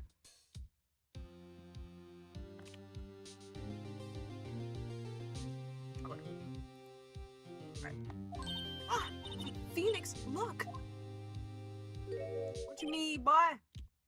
Prosecutor Edward? I received a call from the chief prosecutor's office yesterday. I was told that whatever Mr. White says today will be the absolute truth, no matter how you try to attack his testimony. I raise an objection. I have it on good faith that the judge will listen to me. What?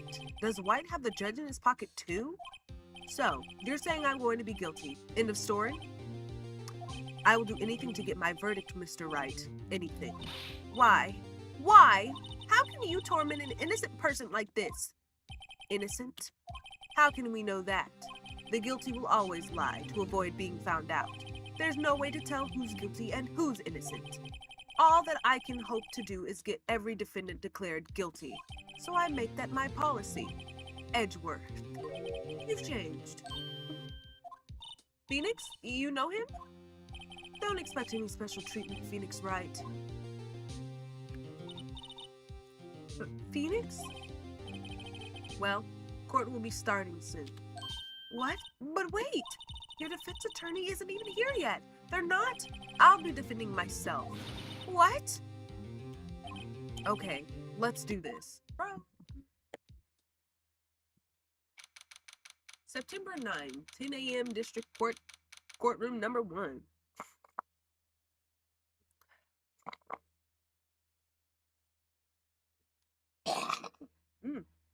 Excuse me.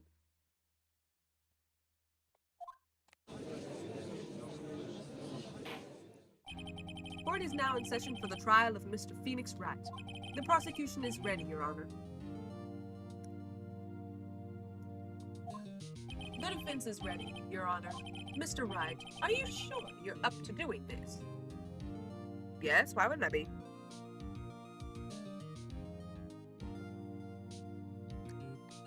Yes, Your Honor. I will be defending myself. Understood. Very well, Mr. Edgeworth. Your opening statement, please. As the details of the event are already quite clear to the court, today we will hear the testimony of a witness to the defendant's crime. I see. The prosecution may call its witness. That went far too smoothly. Why didn't the judge ask Edgeworth why his witness didn't testify before? It's like he already knows why. If anyone's going to raise an objection about this, I suppose it's me. Should I let it go or should I raise objection? We already know why. I mean, we don't have to say anything. But we can say something. I don't know if it matters. Mr. Edgeworth, you owe an explanation to the court. Why didn't this witness testify in the trial against Miss Maya Fey? I'm ever so sorry. Mr. White is a busy man, and besides, at the time, I thought that Miss May's opinion was all that would be needed. Again, my sincerest apology to the court. Excellent, Mr. Edgeworth. I appreciate your demeanor.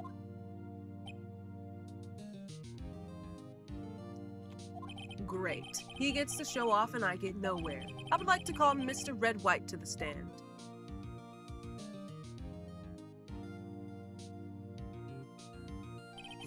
Please state your full name. You wish to know the title of my personage? Your name? Yes, that is what I said. Oh dear. Do my luctions confuse? Name. These two are great together. My name is Red White, but my friends call me Blanco Nino. What? I am the CEO, or to use a more common term, the president of Blue Corp. Did you know the victim, Miss Mia Fey? That would be a negatory. No, I did not. You were at the Gatewater Hotel the night of the murder? Correct. And you witnessed the murder from there? Ahem. Why tell you what you already know? Very well, Mr. White, you may begin your testimony. If I can't rip this guy's testimony apart, I'm done for. Why do I always feel like it's the end of the world and I'm the last man standing? I hope you have made your peace with God, Mr. Lawyer. Let him have it, Phoenix.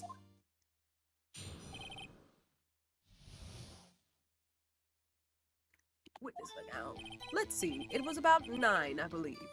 I was quietly that's reading to you, some papers by the window. Then I heard a bedlam coming from outside. Surprised, I turned to look at the building across the way.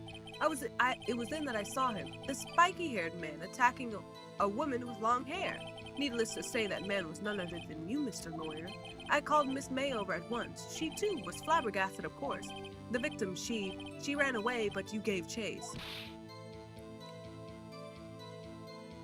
Finally, there was a terrible impact. Then it was all over.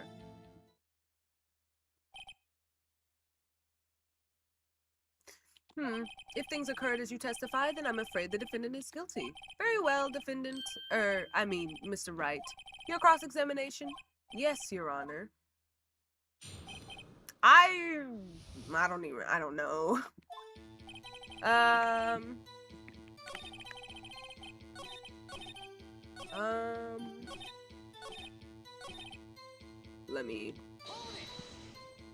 Can you be a little more detailed about that? I think it's worth knowing exactly what happened.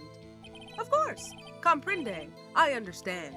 The victim was attacked by you and ran to the left. You gave chase and struck her down. Are you sure?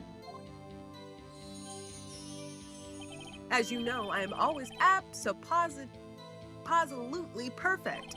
Perhaps you could change your testimony to reflect this new detail.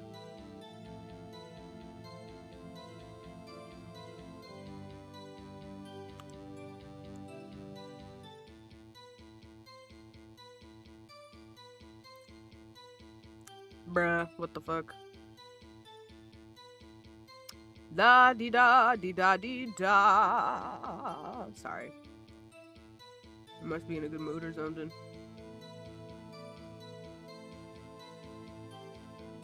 Oh,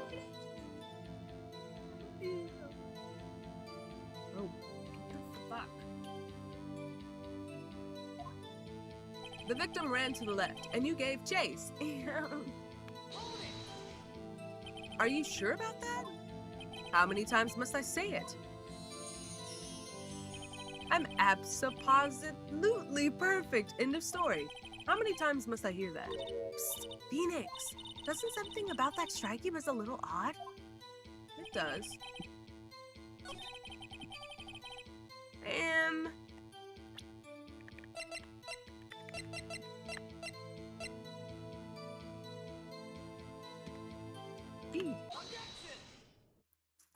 Wait right there. Mr. White, you dug your own grave. What is this? You said the victim ran to the left, but that directly contradicts Miss May's testimony.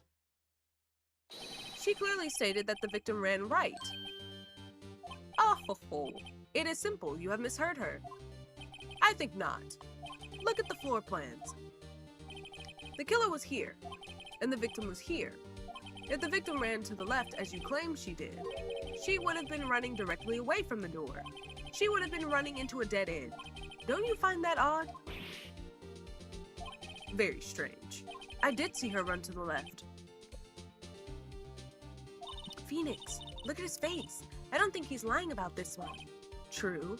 Maybe he really did see the victim run left. So he did witness the killing? Wait a second. Mr. Wright? Yes, Your Honor. Miss May says right and Mr. White says left. Can you explain this contradiction to the court? Oh, baby, it's in here. Do you want to leave, Finnegan?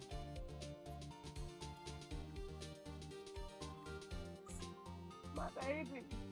My baby. Already? King's Lace, you're not staying in here. You're gonna leave. Police! Help!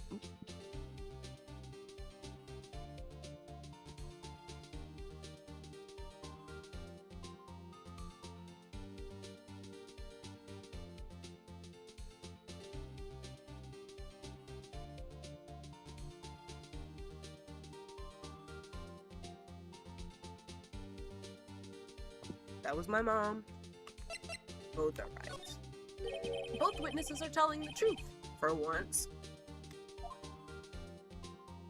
Ha! I doubt it. Rather, that does not clear up the contradiction. There is one scenario that would explain their conflicting accounts. What? Obviously, the witness was not viewing the crime from the hotel. Bro is built like a... Never mind. Mr. Wright, what do you mean? Yes, what do you mean? He was not viewing the crime from the hotel? If he was not in the hotel, where could he have been? In the law offices of Fay & Co., of course. More specifically, he was standing here. Time to show the court where Mr. White was standing. Oh, yay! Here.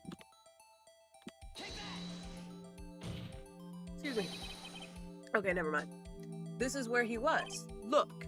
When the victim ran for the door, if he was watching from this point, to him it would appear that she ran to the left. Please, this is no time for jokes in ill taste. That is where the killer was standing.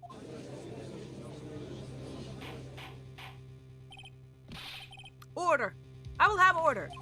Anyone disturbing the order of this courtroom will be held in contempt. Mr. Wright, what are you suggesting? Rapscallion! The postulations of the defense are a distortion of the truth, Your Honor.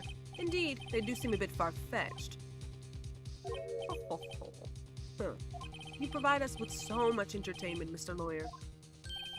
What now? He's laughing? The hilarity of the moment made me remember something. It appears I have been unclear, and for this I apologize. Your Honor, might I be allowed to testify once more?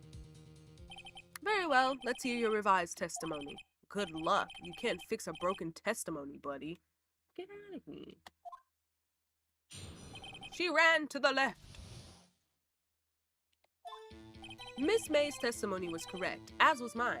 When you assaulted the girl, she first ran to the left, and then you hit her, savagely. That's what I saw. Next, with the last of her strength, she ran to the right. You chased her and delivered the final blow. Bruh. This is what Miss May saw. You see, you hit her twice. Don't you remember, Mr. Lawyer? I didn't do nothing. That does seem to make sense. Will you be cross-examining the witness's testimony? You bet I will. I mean, yes, Your Honor.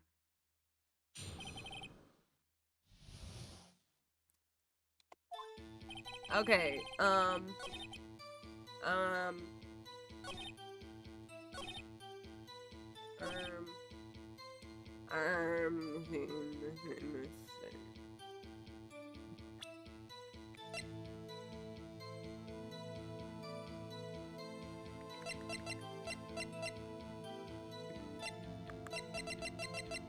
I guess this one? Hold.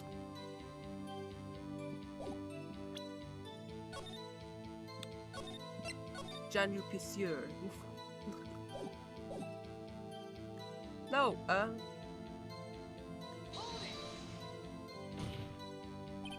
Stop saying it was me. But it was you. Mr. Wright, if you claim that it was not you, then show us proof. Ugh, can I do nothing right? Nothing? May I continue? That is what Miss May saw.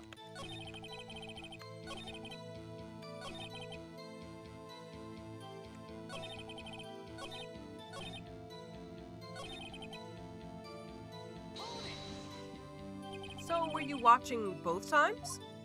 I suppose I was. And please excuse me for not testifying to this sooner. What do you think, Phoenix? I think we got him right where we want him. He slipped. Let him laugh for now. I'll wipe that. Oh, let him laugh for now. I'll wipe that smile off his face.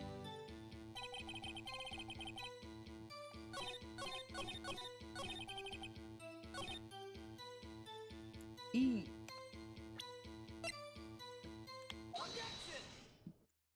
Mr. White, the victim died from a single blow. What do you have to say to that? Now's my chance to hit him where it counts. Mr. White, wasn't it you who told this court you were abso-positively perfect? I will refrain from using this phrase from now on. Your Honor, if you could ask the witness for a new testimony. The witness is obviously confused, Your Honor. I would like to request a 10-minute break. Yes, quite. The witness is confused because he's lying. I emphatically request that there be no break, Your Honor. Yeah, we want justice. Don't let him get away. Very well. If the witness would care to revise his testimony, the crowd's on my side. No slipping out of this now, White.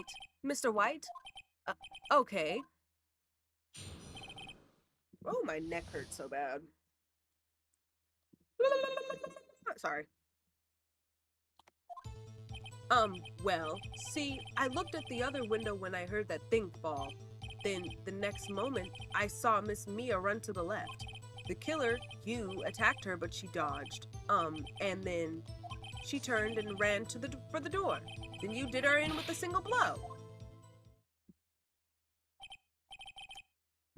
Thwap indeed. Very well, you may begin the cross-examination. Mr. Your Honor, my stomach, you see, it is hurting. Deal with it. This is almost over.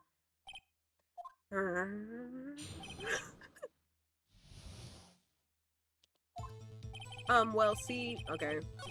Oh, wait, go back.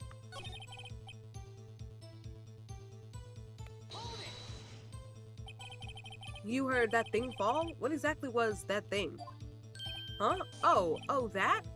The glass light stand. Right. The one that had fallen over at the scene. Phoenix, doesn't something about that strike you as odd? Yeah, very odd. Yeah, that is odd. I'll press further. Mr. White? Huh? What? You're saying you saw the glass light stand? Yes. Then change your testimony to reflect that. Sorry, my bad. The witness will revise his testimony. Okay, of course. A light stand was lying on the floor when I looked. Was it? The glass stand was lying on the floor? That's the first I've heard of this. Why didn't you tell us about the stand before? Why? Me? Well, I was instructed not to. Wait, one moment. Give me a minute to gather my thoughts. I'm so confused. Why, it's falling apart. Your Honor, please, I ask that you do not allow the witness to be badgered any further. Mr. Wright, please refrain from badgering the witness. Yes, Your Honor. Edgeworth is on the ropes. Oh my goodness, very well. The witness may continue his account.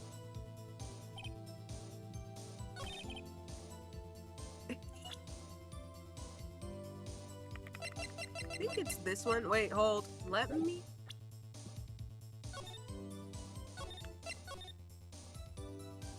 Save really quickly.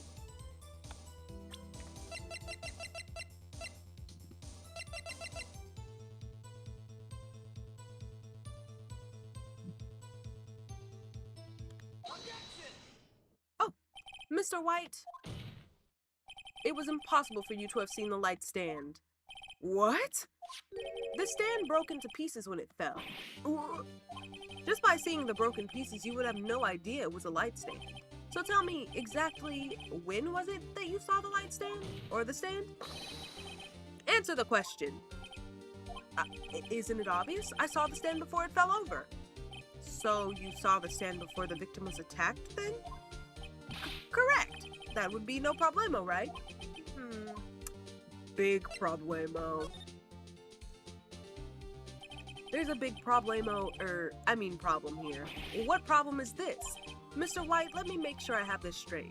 You saw the glass light stand through the window from the hotel before the incident occurred? Correct. That is so. It is conclusive, definitive, undeniable, unimpeachable. Unimpeachable. Are y'all bullying my Finnegan? Are they bullying you, Finnegan? Come on, Finnegan.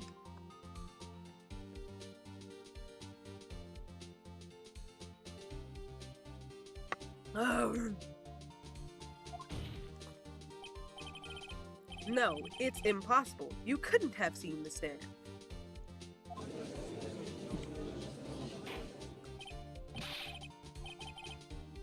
What? Why couldn't he? You have proof? Always do. I sure do, Your Honor. The person in the hotel could not have seen the stand before it fell over. A person in the hotel. Look at this. These are the floor plans to the scene of the murder, yes? Correct, Your Honor. Now, look. Finnegan, are you trying to get out? If you were to look through the window at the office, this is the area you would be able to see. Here. Well, note that the stand is not within the visible area. Well, Mr. White? What do you have to say to that? Ridiculosity, Mr. White. If you were in the Gatewater Hotel as you claim, you could not have seen the stand before it fell over. In fact, you wouldn't have been able to see it after it fell either. There is no way you could have recognized the broken shards as a glass light stand. No. It must have been the moment that it fell. And the only place you could have seen that from is inside the Fey Law offices. In other words, you were at the scene of the crime when the murder took place.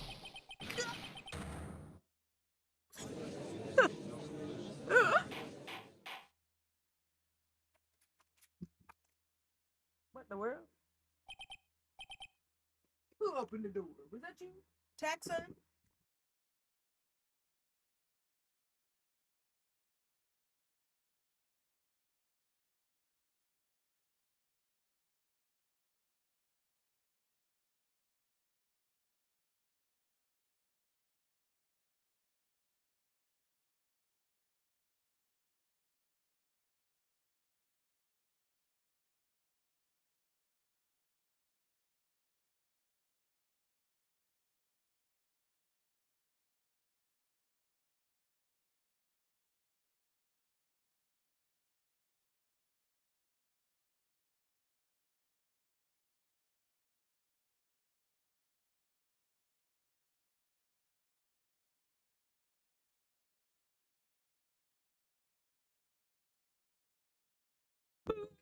my freaking... Oh my god. Anyway.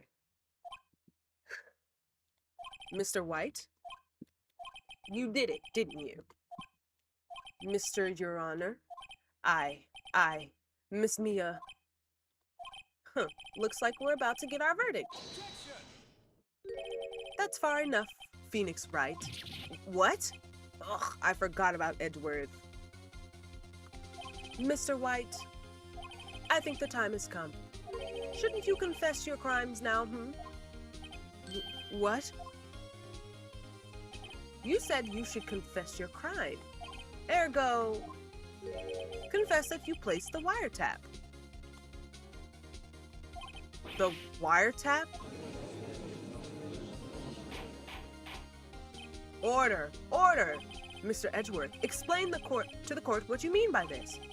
Distinguished members of the court, Mr. White is slightly confused. Allow me to explain. I really don't like the way this is headed.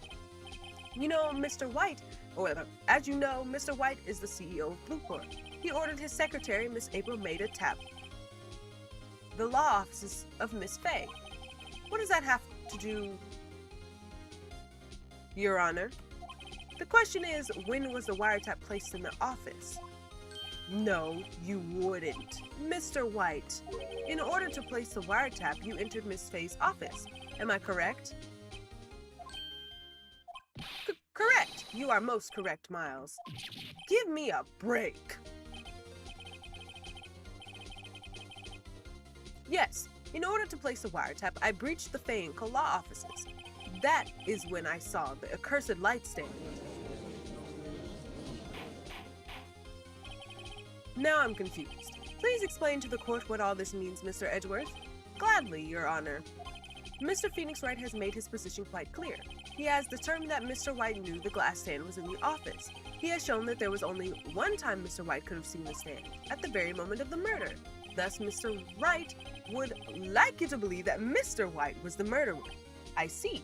However, it is a fact that Mr. White had been to the office well before the murder had took place. He went to the office to place the wiretap. He could have seen the glass light stand then. Ergo, Mr. Phoenix Wright's theory is revealed for the basis conjecture that it is. What the hell? What the helly? Mr. White, you will testify to the court about this wiretapping. Ahem, leave it to me. I feel faint.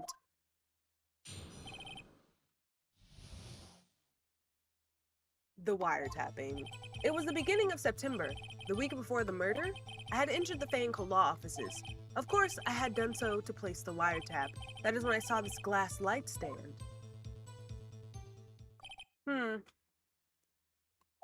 So you saw the stand before the night of the incident? And this is how you were able to identify what had fallen over? By the sound? Correct. That is right. I see. Very well. Mr. Wright, you may cross-examine. What am I supposed to do now? Good luck, Phoenix. Bruh. Do I just press everything? I don't know.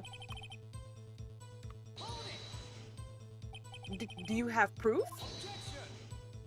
Miss April May knew the details of Miss May's phone conversation. This proves that the wiretap was placed before the murder. Huh? Right. Was it really you that went into the office? Or was it Miss May? Unidentified fingerprints several days old were found in the Fay & Co law offices. Those were obviously Mr. White's. And if I know Edgeworth, he's already run a check on those prints. Now, Mr. White, tell us why you went to the Fay & Co law offices. I don't know. Why did you tap Mia's phone? This has no bearing on the current case, Your Honor. Blue Corp is a detective agency of sorts. We have a responsibility to protect client confidentiality. Why did you notice something as innocuous as a light stand? The light stand was made entirely out of glass. It was quite stylish, so I guess it made a lasting impression on me. Such a beauticious thing deserves attention, does it not? That is all. Damn it, there's nothing there for me to press him on. Oh well, maybe he's rattled enough that I can bluff something out of him? I don't know what you want me to put. Uh-oh. Don't tell me I've run out of ammo. I really do. Tisk, tisk. I'm afraid that's as far as you go, Mr. Wright. The time has come for you to admit your defeat. You fought honorably. Bro, no more. I can't take this anymore. Mr. Wright, are you giving up? Yes, Your Honor. Phoenix! Phoenix, over here. I know that voice. Mia? Never give up, Phoenix. Mia?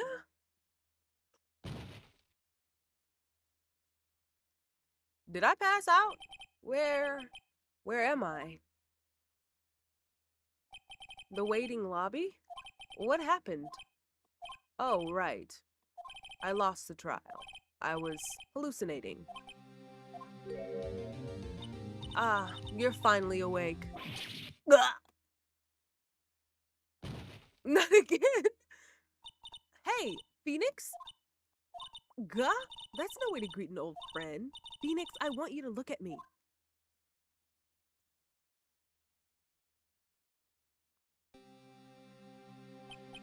You're Maya?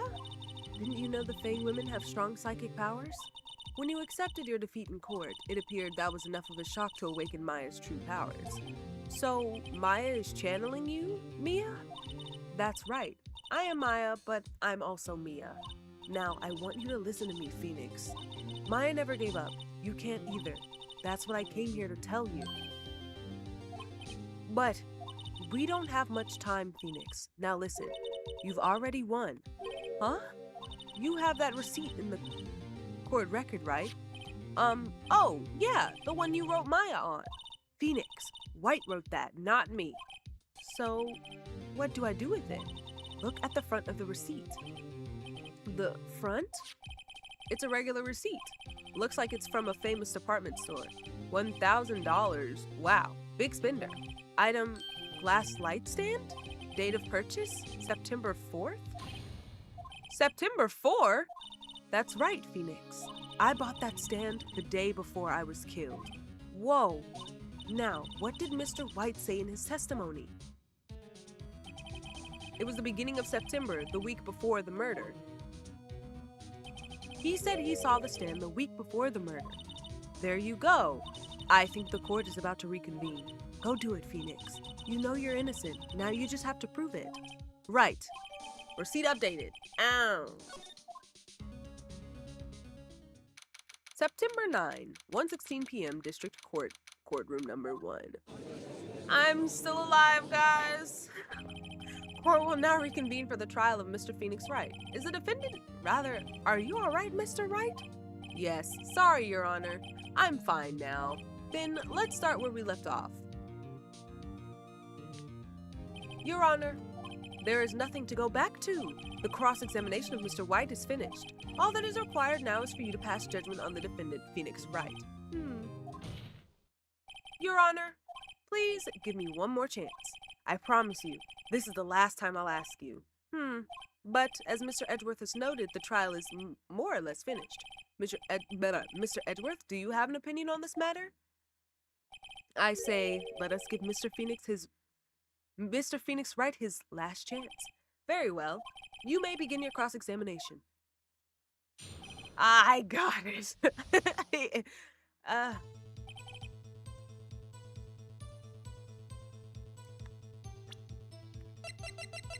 The receipt. Look closely at this. See the word Maya written on it, written in blood? You're grasping. I think not. Look at the other side of the receipt. The other side? Your Honor, would you tell the court what is written on the other side of that receipt? Well, a glass light stand. And the date of the purchase. Why, that's the day before the murder. You see, Mr. White, when you allegedly entered Fae & Co. law offices at the beginning of September, the stand could not have been there.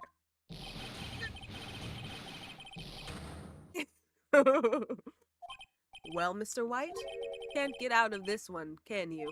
No, it's impossible. Uh-oh, he's losing it. Well, Your Honor, I understand that there must be quite a bit of pressure on you.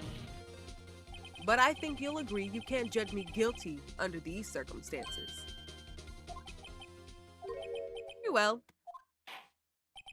Then that is all for the trial of...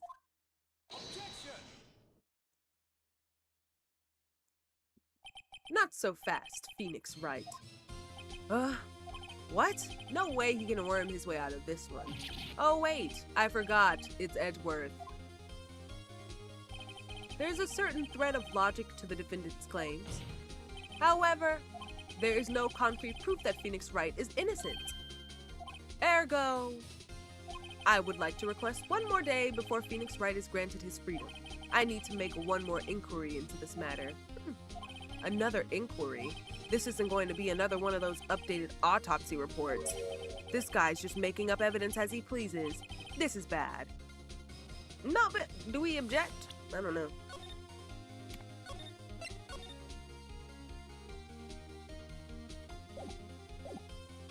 Object! Mr. White's guilt is obvious. There is no need to prolong this trial any further. Well, Mr. Edgeworth?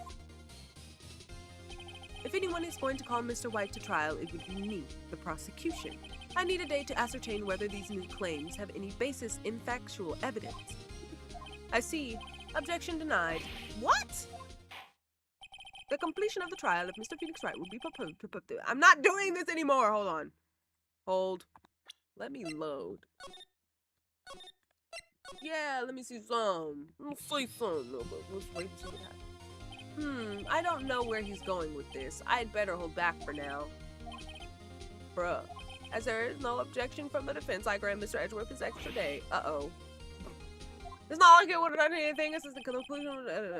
No, there's no telling what will happen if I can't end this now. Edgeworth is sure to come with, or just make up something. And after Mia showed up to help me and all. Mr. Your Honor, may I go home? Of course. Thank you for your time. Ugh. The witness will stay. Mia? Phoenix, read this note out loud. Mia? What's this? Memo received, a list of people's names in Mia's handwriting. Your Honor, if I may, you're quite persistent today, Mr. Wright. You bet I am. My life is riding on this one. I have something I would like to read to the court. My God. About to lay down after this. The memo Mia had given me was a list of names. Many of them sounded strangely familiar. People in finance, famous celebrities. That's when it happened. Stop! Desist! Halt! Please, stop! Make him stop! How did you get that list? Mr. White, admit your guilt right here, right now, or else this list will be released to the press. I confess. I confess. I did it. I killed her. I hit Miss Mia with the thinker. Case closed, Your Honor.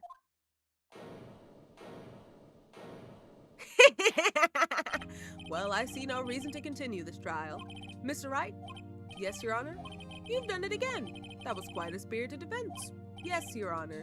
I guess you could say that, if only you knew how spirited it was. Well, this court finds the defense, rather, the defendant, Mr. Phoenix Wright, not guilty. My God, why was I sitting here for 4 hours? Don't drop that dun-dun-dun. Yay, don't drop that dun-dun-dun. Anyway, that is all. This court is adjourned. September 9, 2:24 p.m. District Court, Defendant Lobby, number 1.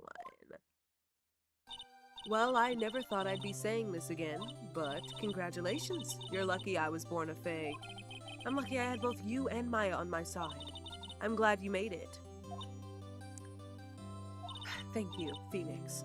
You risked a lot to help me and Maya. I won't forget it as long as I live. As long as you live? My time here is running out. Huh? Maya's powers are still weak. I can't stay here that long. What? No! There's still so much to say. Don't worry. I'm sure we'll meet again. Chief? I'm not the chief anymore. Phoenix, can you come to the office tonight? Say 9? The office? I'll see you later. Chief? Mia? September 9, 9:02 p.m. Bay and Cole Law Offices. Being here, it's hard not to think about that night. You came! Mia? I was kind of worried you might not. Huh? Of course I came. Well then, I'm pretty hungry. How about a burger? Mia? You should see her face. Mia? What are you talking about? It's me, Maya. Maya? What? Did I look like my sister? Look like? You were her. I might be able to use that. Oh, Phoenix, go to the store and buy me lunch, would you? Maya, why are you here? Because of this. See? Mia wrote me a letter. Take care of Phoenix for me. Take care of, huh? She means the office. This office. Someone has to help with the new Wright & Co. law offices, right? And who better but me, Maya Faye, reporting for duty. Wait, no. On second thought, let's make this casual. Yo, Nick! Maya here, ready to get down to business. You don't mind me calling you Nick, do you? It's a great name. Mia said that's what your friend Larry calls you. Nick. You know what this means? We're partners. You know, when I think about it, it is Maya's fault I'm here now. But if it wasn't for her, I'd probably be in jail. Right in co-law offices. It's got a good ring to it. Yeah. Thanks, Maya. You're so cute. Good luck, Phoenix. I'll always be here, watching. Right. Okay, Nick. Let's do it. Huh? Do what? Burgers, dummy. Burgers? There's a great burger joint just down the street. Come on, time's a-wasting. Okay. Wait up.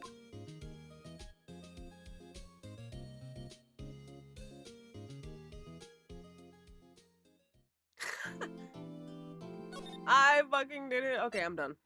I've been sitting here for damn near 5 hours playing this fucking shit. Oh my god, this was actually my favorite case. Because it's so stupid. Alright, guys. Hold on. Hold. Anyway, I'm gonna shut that off and I'm going to hide, what was it, my game capture?